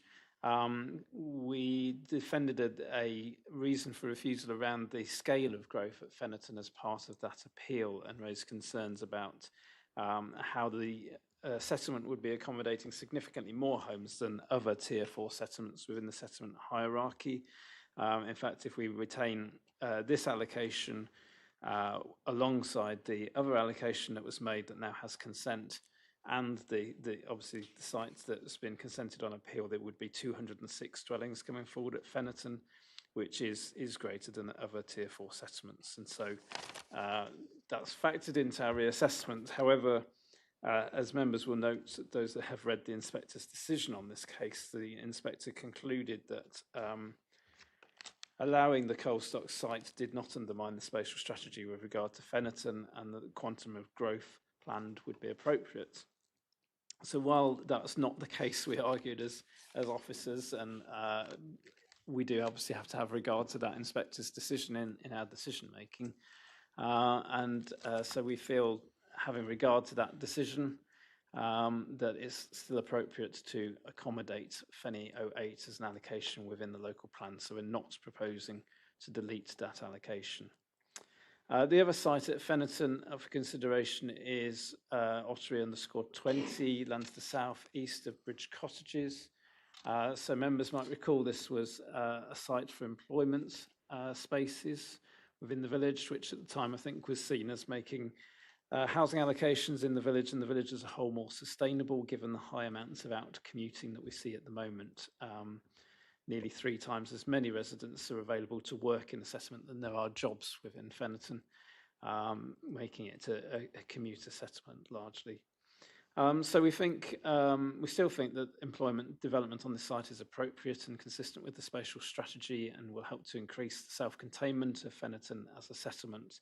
It is, however, a comparatively large site as an employment allocation in this location, and we did look at whether or not that should be reduced to a phased development, so that only phase 1, the northerly 2 hectares of the site, would be allocated. But overall, we feel the certainty or the clarity of the wider site coming forward probably increases its viability and the willingness of landowners to invest in its development and bringing it forward So while our expectation would be that it's probably unlikely that the whole site would come forward during the planned period and it would be more of a phased delivery, we think allocating the whole site is probably increases its chances of being delivered overall, and improves its viability. So the recommendation is not to delete Ottery 20. So overall, the recommendations are to make no changes in terms of the allocations at Feniton and retain those two allocations. Thank you. Thank you, Mr. Freeman. I have one public speaker who is named either Ollie Ansell or Alan Williams. But I do not know which, and the suspense is killing me. It's Ollie Ansell. Thank you, Chair, members. I'm speaking today on behalf of the landowners and the applicant in support of the proposed allocation of Feni 08 within the emerging East Devon local plan. We have a planning application currently submitted and being considered by officers to bring forward the proposed allocation. This has been submitted in line with the allocation, or the emerging allocation, sorry, at 60 dwellings, but with a higher level of affordable housing provision, totaling 50%. Consultee comments have raised no technical objections or issues with the development of the site. In fact, we've been in discussions with the Council's engineering project management team to agree a suitable outfall for surface water and how the development can reduce the flooding issues faced further west of the site.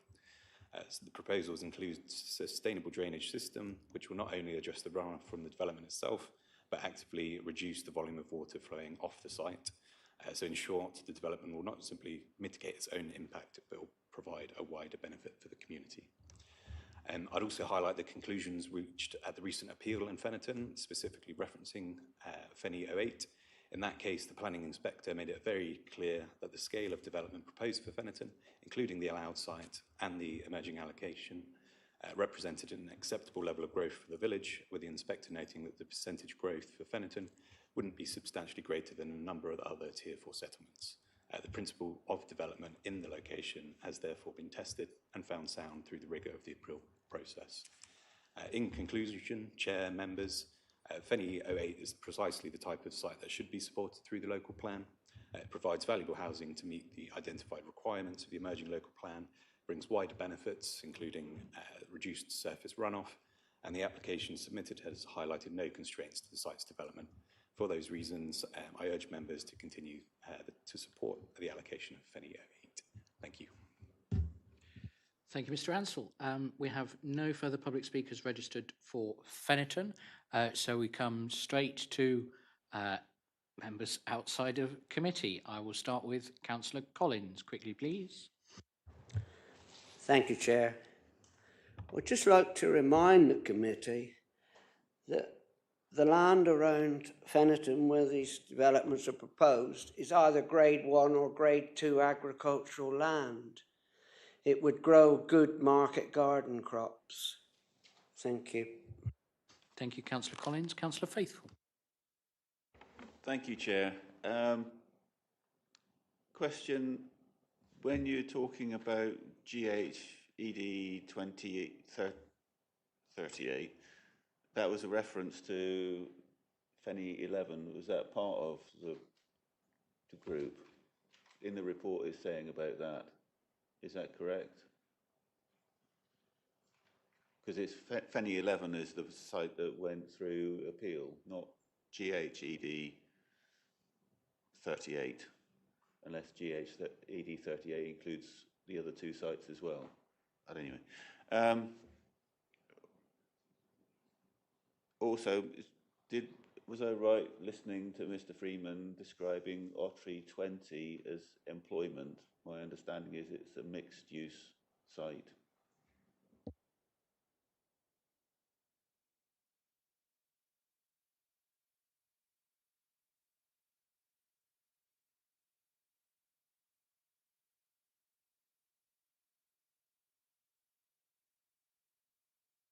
Just on the first point, yeah, GHED 38 encompassed Feni 09 and Feni 11 originally, so that's what the report's referring to in terms of that amalgamation. So yes, the appeal decision basically granted part of what was a GHED 38, shown as Feni 11 on that plan. I think it was just the lower part of Feni 11.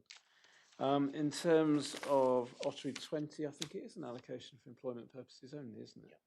So apologies, looking at the slide is wrong. I think we did at one point propose it. Oh no, I'm looking at the wrong slide, aren't I? Yeah. So yeah, it's an employment allocation only. I think there was some discussion at one stage about it being a mixed use allocation, but the allocation that's in the Reg 19 plan was for employment only. Any further questions? Okay, comments? I thought there might be, Peter. Well, as we've already got Fenny 11, you're saying that, because I was under the impression that this was for housing, but if it's not, I'm struggling to see why we need to put more houses in if we've already got the houses we need.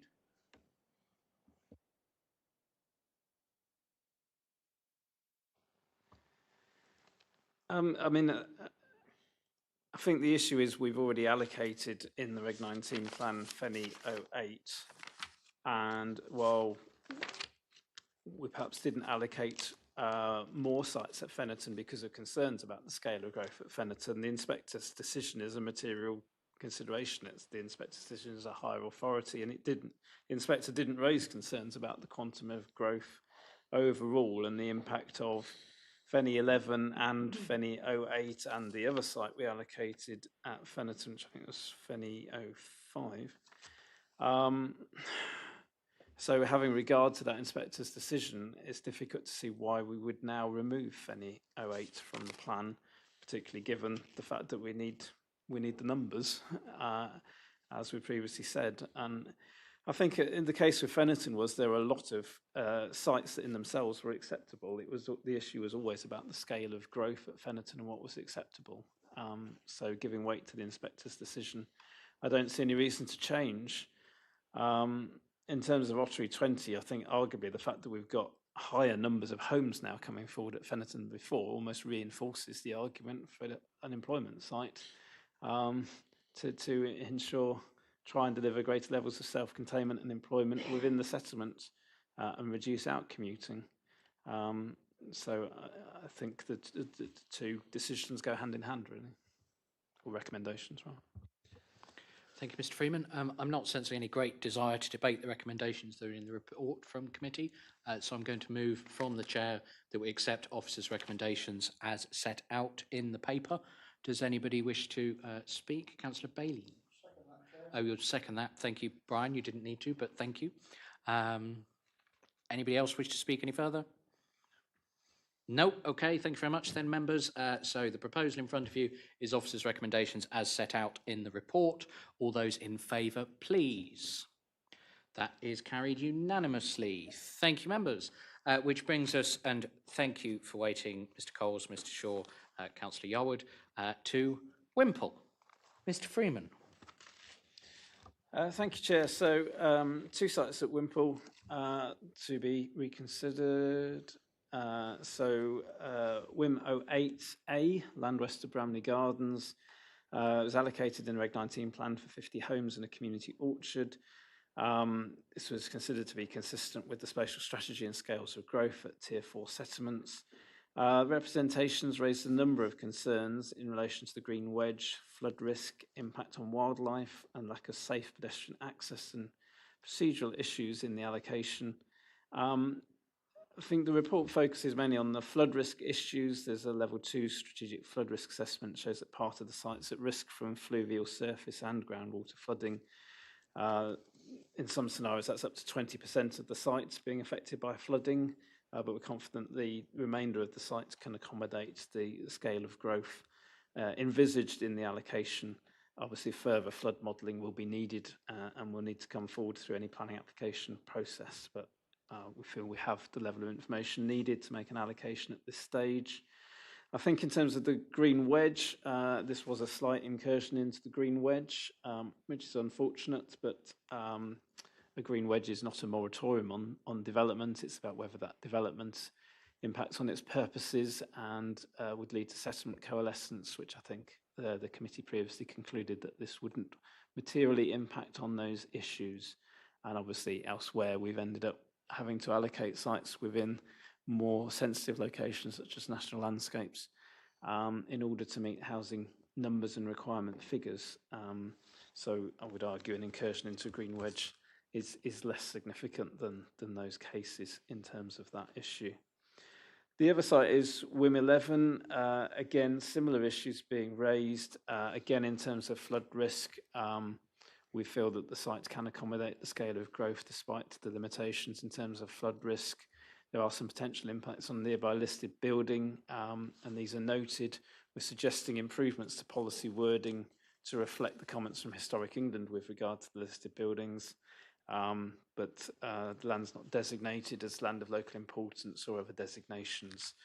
So we think those constraints can again be overcome.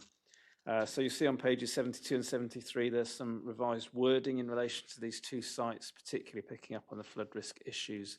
And as I say, the historic environment issues that I've mentioned. Subject to those changes, the recommendation is to retain both WIM 08A and WIM 11 as allocations in the plan. Thank you. Okay, thank you, Mr. Freeman. We will then come to our public speakers, and I'll start with Mr. Simon Coles, please.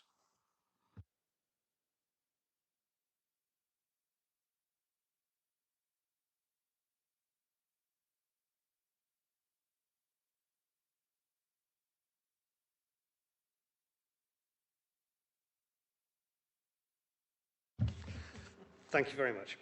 Members, so this is WIM 08A and 11. It's absolutely right that Whimple should take some fair share of development. It's a really sustainable settlement, and as acknowledged by everybody last time round, there's an affordable housing need.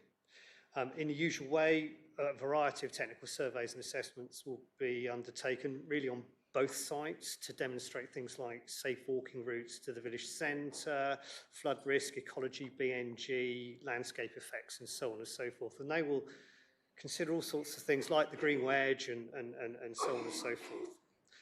Flood risk is relatively straightforward for both sites. Really, new homes will just be kept outside of the flood zone. And sustainable drainage systems will manage surface water and create betterment in terms of runoff compared to the existing greenfield status of the sites. On 08A, we actually see that flow path as a real opportunity to create a highly attractive corridor, green and blue infrastructure, and really help support placemaking and master planning. So this is an opportunity, not a constraint. And members, both sites are owned by local landowners. They want to do things properly. They've given a commitment to us that they will engage fully and meaningfully with the parish council and the local community if and when the time comes. And they want to talk on 08A about recreating the community orchard, about how it can provide safe connections through to the village centre in the north, and how the new homes, etc., can deliver wider community benefits. Just like Axminster, archaeology can actually create a benefit, if there is any, and we don't know that there is. And so, really, members, our clients support the change in wording for both sites, and we commend the report and recommendation undertaken by your officers. Thanks very much. Thank you, Mr. Coles. Isn't it remarkable when we have public speakers that when they agree with us, our reports are great, and when they don't, they're terrible? It's an amazing coincidence, I find. Mr. Justin Shaw, please. So I'm going to be the bad person. So I acknowledge the challenges you've all got creating this plan, as highlighted by Councillor Hayward earlier, and actually I agree with them. So I was looking for a reason to try and sort of help you along with refusing or declining part of Whimple 08. My question was going to be, but Mr. Freeman's already essentially answered it, was whether or not, with a simple yes/no answer, whether Green Wedge provides a sort of a moratorium on planning and housing development in the area. I was hopeful that you might say it did. Clearly, I wasn't really expecting that. But I think the people of Whimple, certainly who sort of sit over the site of Whimple 08 Alpha, were certainly under the impression that that the green wedge would provide protection against coalescence with Cranbrook. And therefore, and I appreciate what you just said, Mr. Freeman, sort of in your initial speech, but I would sort of appeal to the councillors to say that you know, albeit a small coalescence, it is in principle you have broken the sort of the idea that green wedge does protect against coalescence. So I suppose if there's a question I had is where in the future does this stop? Do we have any assurances, or can we have any assurances that if you continue with the development of Whimple 08, may that expand further in the future? Just to be clear, my pitch is that you decline Whimple 08, but if you don't, what are the chances that Whimple 08 could be developed further, noting that Whimple 08 Bravo is also sort of now designated on the list? That's my question. Thank you. So I can't really say what might happen in the future in terms of the development. Obviously, future plans, you know, there's no plans in terms of this local plan beyond Whimple 8A in that location. But what might happen in future local plans, I couldn't say, and what planning applications might come forward in the meantime, and how we would react to those. The only reassurance I can give you is obviously there retains a substantial green wedge between Whimple and Cranbrook, and I think it's quite clear we wouldn't want to see settlement coalescence between Whimple and Cranbrook. That green wedge is there to prevent that from happening. As to how much we might allow future incursions into that area, it's difficult to say because, as you've probably seen, if you've been listening to the discussion so far this morning, there are significant constraints in other parts of the district in terms of constraining where growth can take place. So I wouldn't want to say never in terms of future development into that green wedge, but we certainly wouldn't want to see settlement coalescence between Whimple and Cranbrook. I don't think anyone would support that.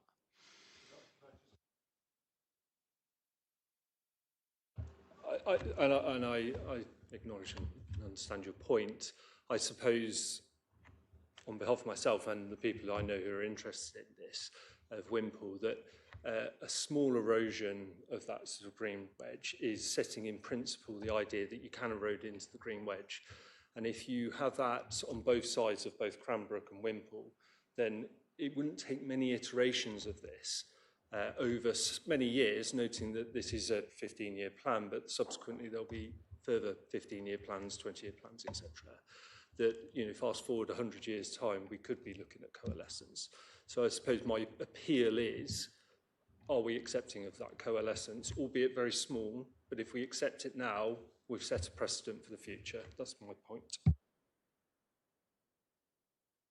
I mean, the only thing I can really say in response is technically there's no such thing as a precedent in planning. I'd also say that the policy in terms of green wedges is quite clear. It's not a moratorium. It's about identifying an area where development could lead to settlement coalescence or issues in terms of the separate identity of adjoining settlements. And as we would not want to see development in that area that would undermine that as a principle. And our view is that this development at Whimple 8A wouldn't do that. That's a subjective judgment, though, but those principles stand, I think, moving forward as well. I think the other thing I'd highlight there, just to add to Mr. Freeman's response, if you look at the policies map in the Cranbrook plan, the eastern edge of that plan is quite a substantive area of allocated green space. There's a very definite, and I think I'll be right in saying intentional end to the eastern expansion of Cranbrook. So short of somebody deciding that Whimple needs to double in size to the south and west, I think further expansion, further coalescence in that direction is quite unlikely. I also might have a proposal, possibly, I couldn't possibly be predetermined, that might come up in a minute, which will help assuage some of those concerns as well. But thank you, Mr. Shaw. We come then to Councillor Yarwood, last but by very no means least on our list of venerated public speakers for the day.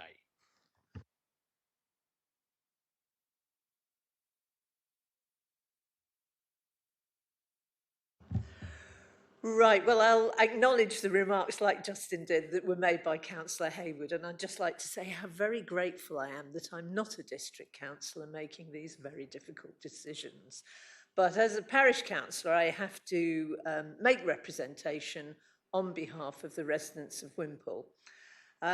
The representations previously made by the residents stand, and you have those on record, and to some extent I think are vindicated by the reports provided by officers in paras 12.5 and 12.10 relating to the development within Whimple. Within the report, note is made of issues around pedestrian safety. I'd like to remind this committee that pedestrian safety is a huge concern currently in Whimple. And we are at the moment and have set up a speed watch initiative because of concerns about exit and entry into the village by and large. We have at least 4 or 5 major pinch points where traffic narrows down to a single lane and where there are no existing pedestrian footways.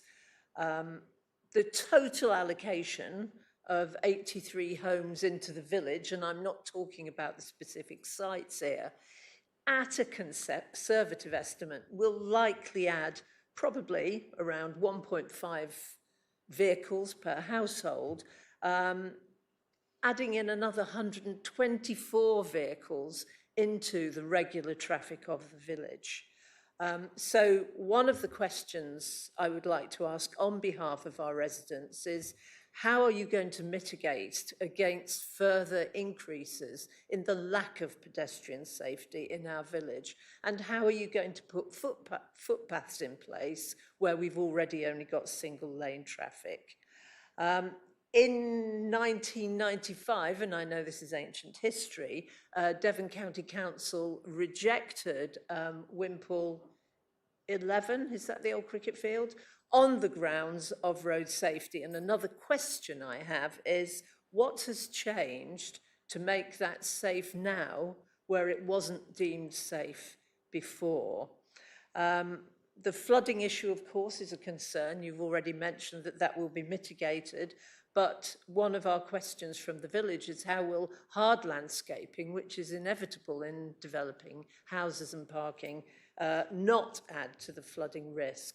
Finally, Mr. Freeman mentioned earlier that a phrase you mentioned, the market could not sustain that kind of housing. What kind of housing might be sustained in Whimple? A recent survey suggested that those required were affordable housing and accessible housing. Those are the sorts of things that the residents would like to see in Whimple. Thank you. Thank you, Councillor Yarwood. Could you switch the microphone off, please? Thank you. Mr. Freeman, a couple of questions there, I think, for you before we come to committee. Yes, thank you, Chair. I mean, I think this is a problem that arises in a lot of villages in the district in terms of the lack of footpaths. And this has came up a lot, I think, when we were going through the sites, particularly the Tier 4 settlements. And it's difficult to see how you can put footpaths in retrospectively where you've got relatively narrow Devon lanes, often with Devon banks either side, to address that. But I think the view that we've come to, and Devon County as a highway authority have often come to in these circumstances, is that often people are quite willing to walk along Devon lanes, and vehicle speeds generally within villages mean that's not necessarily dangerous. And so within a lot of the Tier 4 settlements, I think we've got allocations that will rely on people walking on what effectively becomes a shared surface through the village to access services and facilities. And I think it's that change in approach is what's changed since previous plans, in terms of new design, in terms of road layouts. The county are often endorsing shared surfaces on new developments, and not having such defined delineation between motorised traffic and pedestrians and cyclists, and having shared surfaces that naturally slows down vehicular traffic. So I appreciate that's slightly different when it's designed in, but I think some of the principles are applicable in existing settlements. I think there's also an element of simply that, I think the committee's previously discussed how, all settlements need to take their share of the growth, and this is, to some extent, Whimple's share of that. It's issues that arise in a lot of our Tier 4 settlements, and Whimple's no different in that sense. In terms of hard landscaping, I mean, even hard landscaping can be permeable, or indeed be sustainable drainage systems to accommodate those flows and manage those on the site and discharge them appropriately. So I don't see that that's necessarily something that can't be overcome in terms of the design and layout of the development on the site. In terms of what kind of development could be sustained in Whimple, I think this is quite different from what I was saying earlier in terms of having multiple new communities delivering a similar product in that wider area. This is obviously in a village location. You would expect it to be appealing to a different market and different kind of product. But I understand Whimple's developing a neighbourhood plan, and there's potential opportunities through the plans, through policies within the neighbourhood plan to shape and influence the type of housing that comes through in the village, even on an allocated site. And obviously we would hope through the policies in this plan to deliver affordable housing and housing types that help to meet local needs. Thank you. Okay, thank you, Mr. Freeman. Does anybody have any questions to ask Mr. Freeman before we come to debate? Okay, silence. Does anybody wish to speak before I do?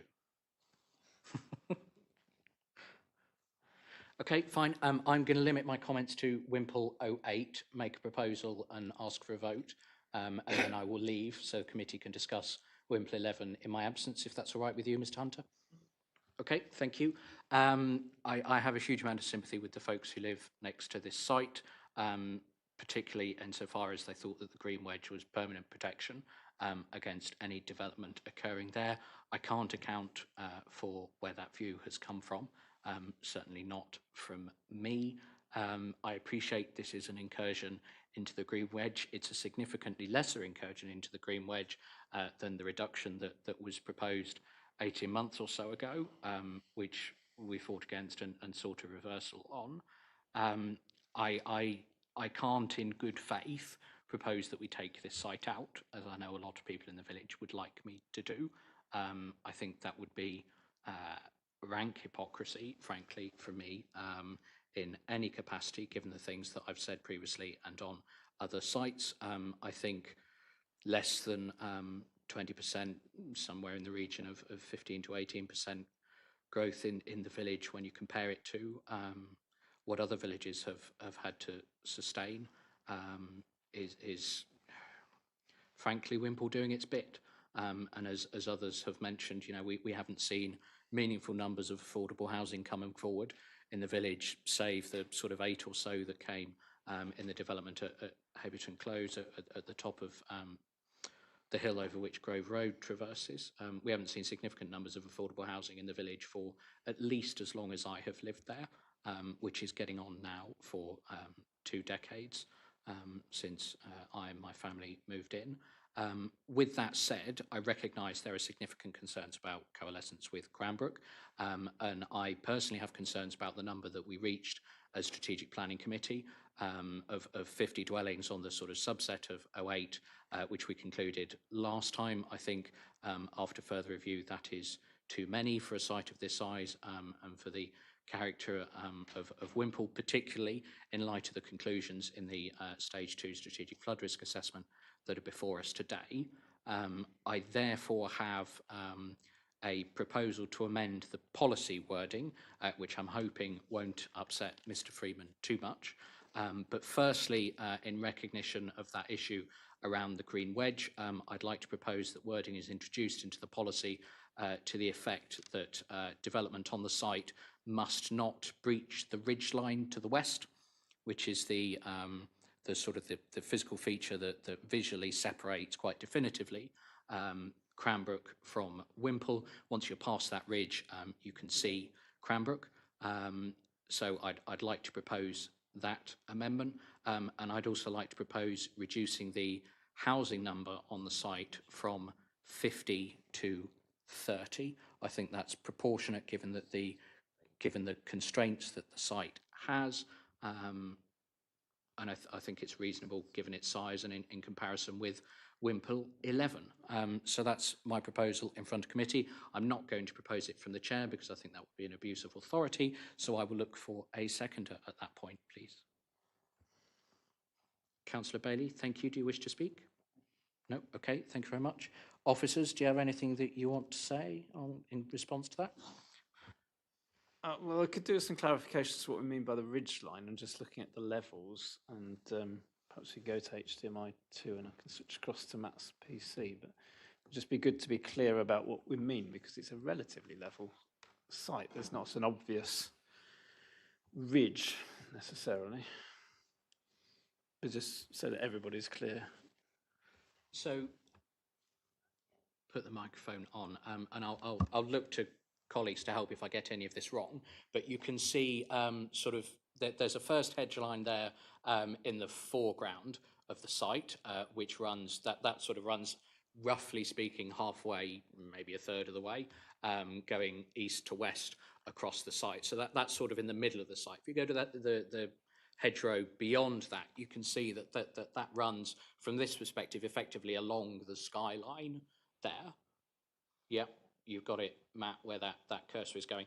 That hedge runs all the way along the western boundary of the site, which I appreciate I'm pointing out on my screen so that Mr. Freeman can see it, but that's that hedgerow and then ends up coming round there.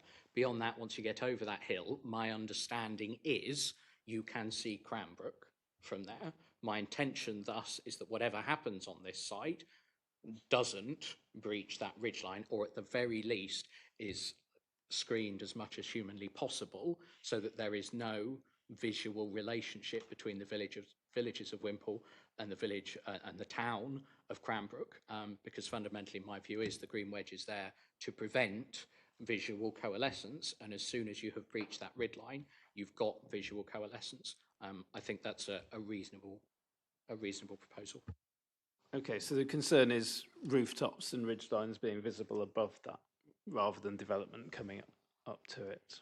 Okay. Thank you. Useful to clarify that. Are you happy with my proposal, as far as you can be? Okay, thanks, Ed. Good. It's contrary to the recommendation. It's contrary to your recommendation, yes, I appreciate. But I don't think it materially changes a huge amount. I think the site area can't cope with 50 if you're going to remain in character with Whimple. And I think it's, if anything, reinforcing the impacts of the green wedge policy that's elsewhere in the plan. So I think it's consistent. I don't think it necessarily, I certainly don't think it's a material change that would approach whatever the guidance in whichever paragraph it is in the PPG is. Does anybody wish to speak, please? Councillor Blakey. Yeah, thank you, Chair. Essentially, to support what you've just said, I think actually this image makes the land look somewhat flatter than in reality it is. I think the slope is somewhat more pronounced than it appears. Certainly, speaking as one from yonder side of the hill, I'm a Cranbrook member, they're completely in agreement. I think that there should be a visual split between the Whimple and Cranbrook in this area, and that what is built on the far side of the hill in the image here should not be visible from where this image has been taken. The roof lines should be kept down to a level where the view there essentially remains the same, and I think that's perfectly feasible with the topography that exists. So I'm completely in support of what Councillor Oliver's proposed. Thank you, Councillor Blakey. Do any other members wish to speak? Councillor Howe. I have no real problem with the ridgeline. I get that. I do have some concern with the lowering of the housing number.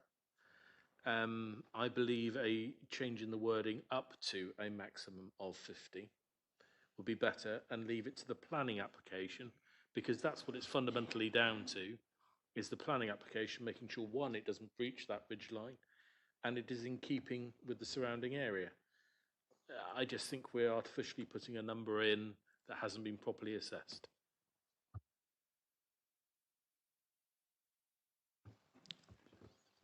Does anybody else wish to speak? Councillor Faithful, very well. Just coming back on Councillor Howe's comment, from other planning applications where you've had a set number for a site, the applicants tend to put in a higher number. So you're saying you want 30, and the chances are the applicant will probably put in a bid for 50. Whereas if you state it for 50, you probably get 65. The applicant's welcome to put in a higher bid, Peter. I think I'm asking for this change so that the policy says 30, because I think that's what's defensible at an appropriate density. I take Mike's point. I haven't scientifically measured it, but I think it's about right. Eyeballing it. Mr. Freeman? I would just say that I think we have tried to take a consistent approach in terms of how we've evaluated the numbers that can be accommodated on each site. So I would certainly favour Councillor Howe's suggestion of up to 50 that retains that approach. If they can't accommodate it, given the points about the ridgeline, which I have less of a concern with, then it would come down. But as you say, ultimately the planning application is going to decide. But I think in terms of defending the plan and the policy, it's going to be difficult to understand how we would defend 30 when our methodologies come out at 50 and our methodologies come out with the numbers that we've put in elsewhere in the plan as well. There's a strange inconsistency that might be hard to explain.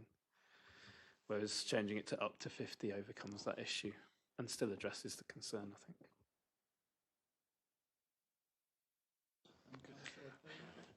I'm not sure it does address the inconsistency, to be honest, but in view that that's the professional advice of officers, he said through slightly gritted teeth, I will...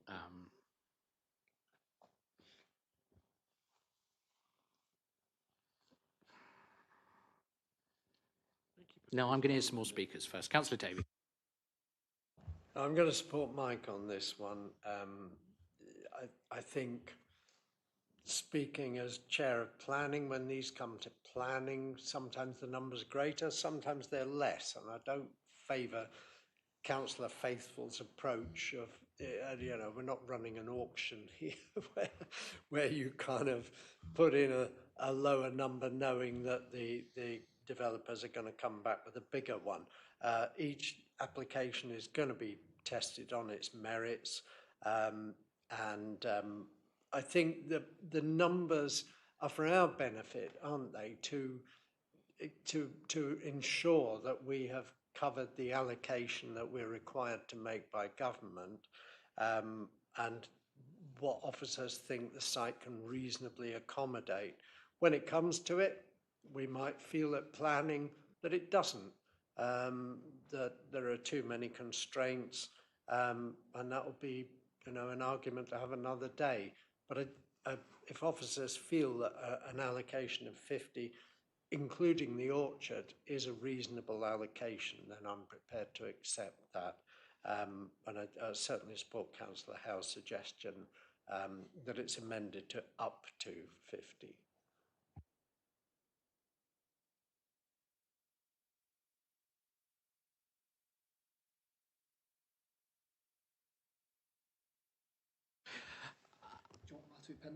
Go on then, Mr. Hunter, give me some advice. Well, my two penneth is that there doesn't seem to be any rhyme or reason as to why you've come to 30 as opposed to 50, whereas saying up to 50 is consistent with officers' advice. So I think that you'd be much safer to go with the proposal as amended by Councillor Howe than just pick a figure which potentially is out of thin air of 30. So I would strongly advise you to accept the amendment of up to 50. I mean, it hasn't. I haven't completely plucked it out of the air. I did do some rough measurements based on surrounding densities and comparing areas and things and taking into account the flood risk. I appreciate it's not scientific and it's not in front of us. I suspect but that it's the not planners may have done a plucking bit out more of the than air. that. I mean, they've applied a formula based on the site area, which is what we've done everywhere else. Can we have lunch? Put your proposal. Fine. My proposal is up to 50. Fine. I'll take officers' advices. I don't think there's the support in committee for whatever it was going to be. I might regret that, but we'll see. That's the proposal. Are you happy with that, Brian? A seconder? Okay, fine. Does anybody else wish to speak? No? Okay, all those in favour. Do you know what you're voting on then, folks? I'll check before we conclude. Yeah, everybody's happy. Okay, fine. All those in favour then of the proposal as it stands? 6, those against? And those abstaining? 1. Thank you very much. That's carried, which then brings us, I think, unless somebody corrects me, to the end of the report. No, Whimple 11. Oh, sorry, Whimple 11. Yes, I need to leave. Excuse me, Councillor Howe.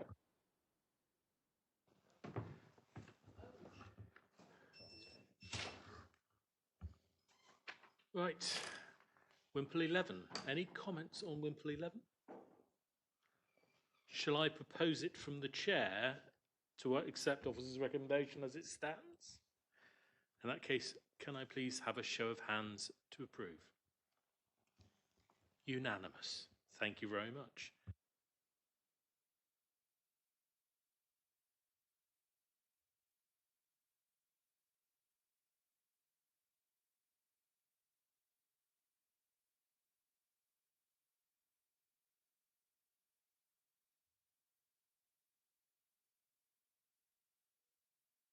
Okay, thank you very much, members. Darts Farm then, please, Ed. So just quickly, so there is an employment allocation at CLGE 25A next to Darts Farm that's at the end of the report. Some concerns about flood risk, highways and archaeology. As with some of the other sites, we're awaiting additional information, particularly in relation to archaeology on the site. So the officer recommendation is to wait for that further information before drawing conclusions, but fundamentally to leave it in as an allocation in the meantime. I think that's more for members to note, actually, looking at the officer recommendation, but just... Thanks, Ed. I move the recommendation as it's set out in the report from the chair. Does anybody wish to speak? Okay, in which case, all those in favour, please, members. That's carried unanimously. Thank you very much. We're going to break for lunch now.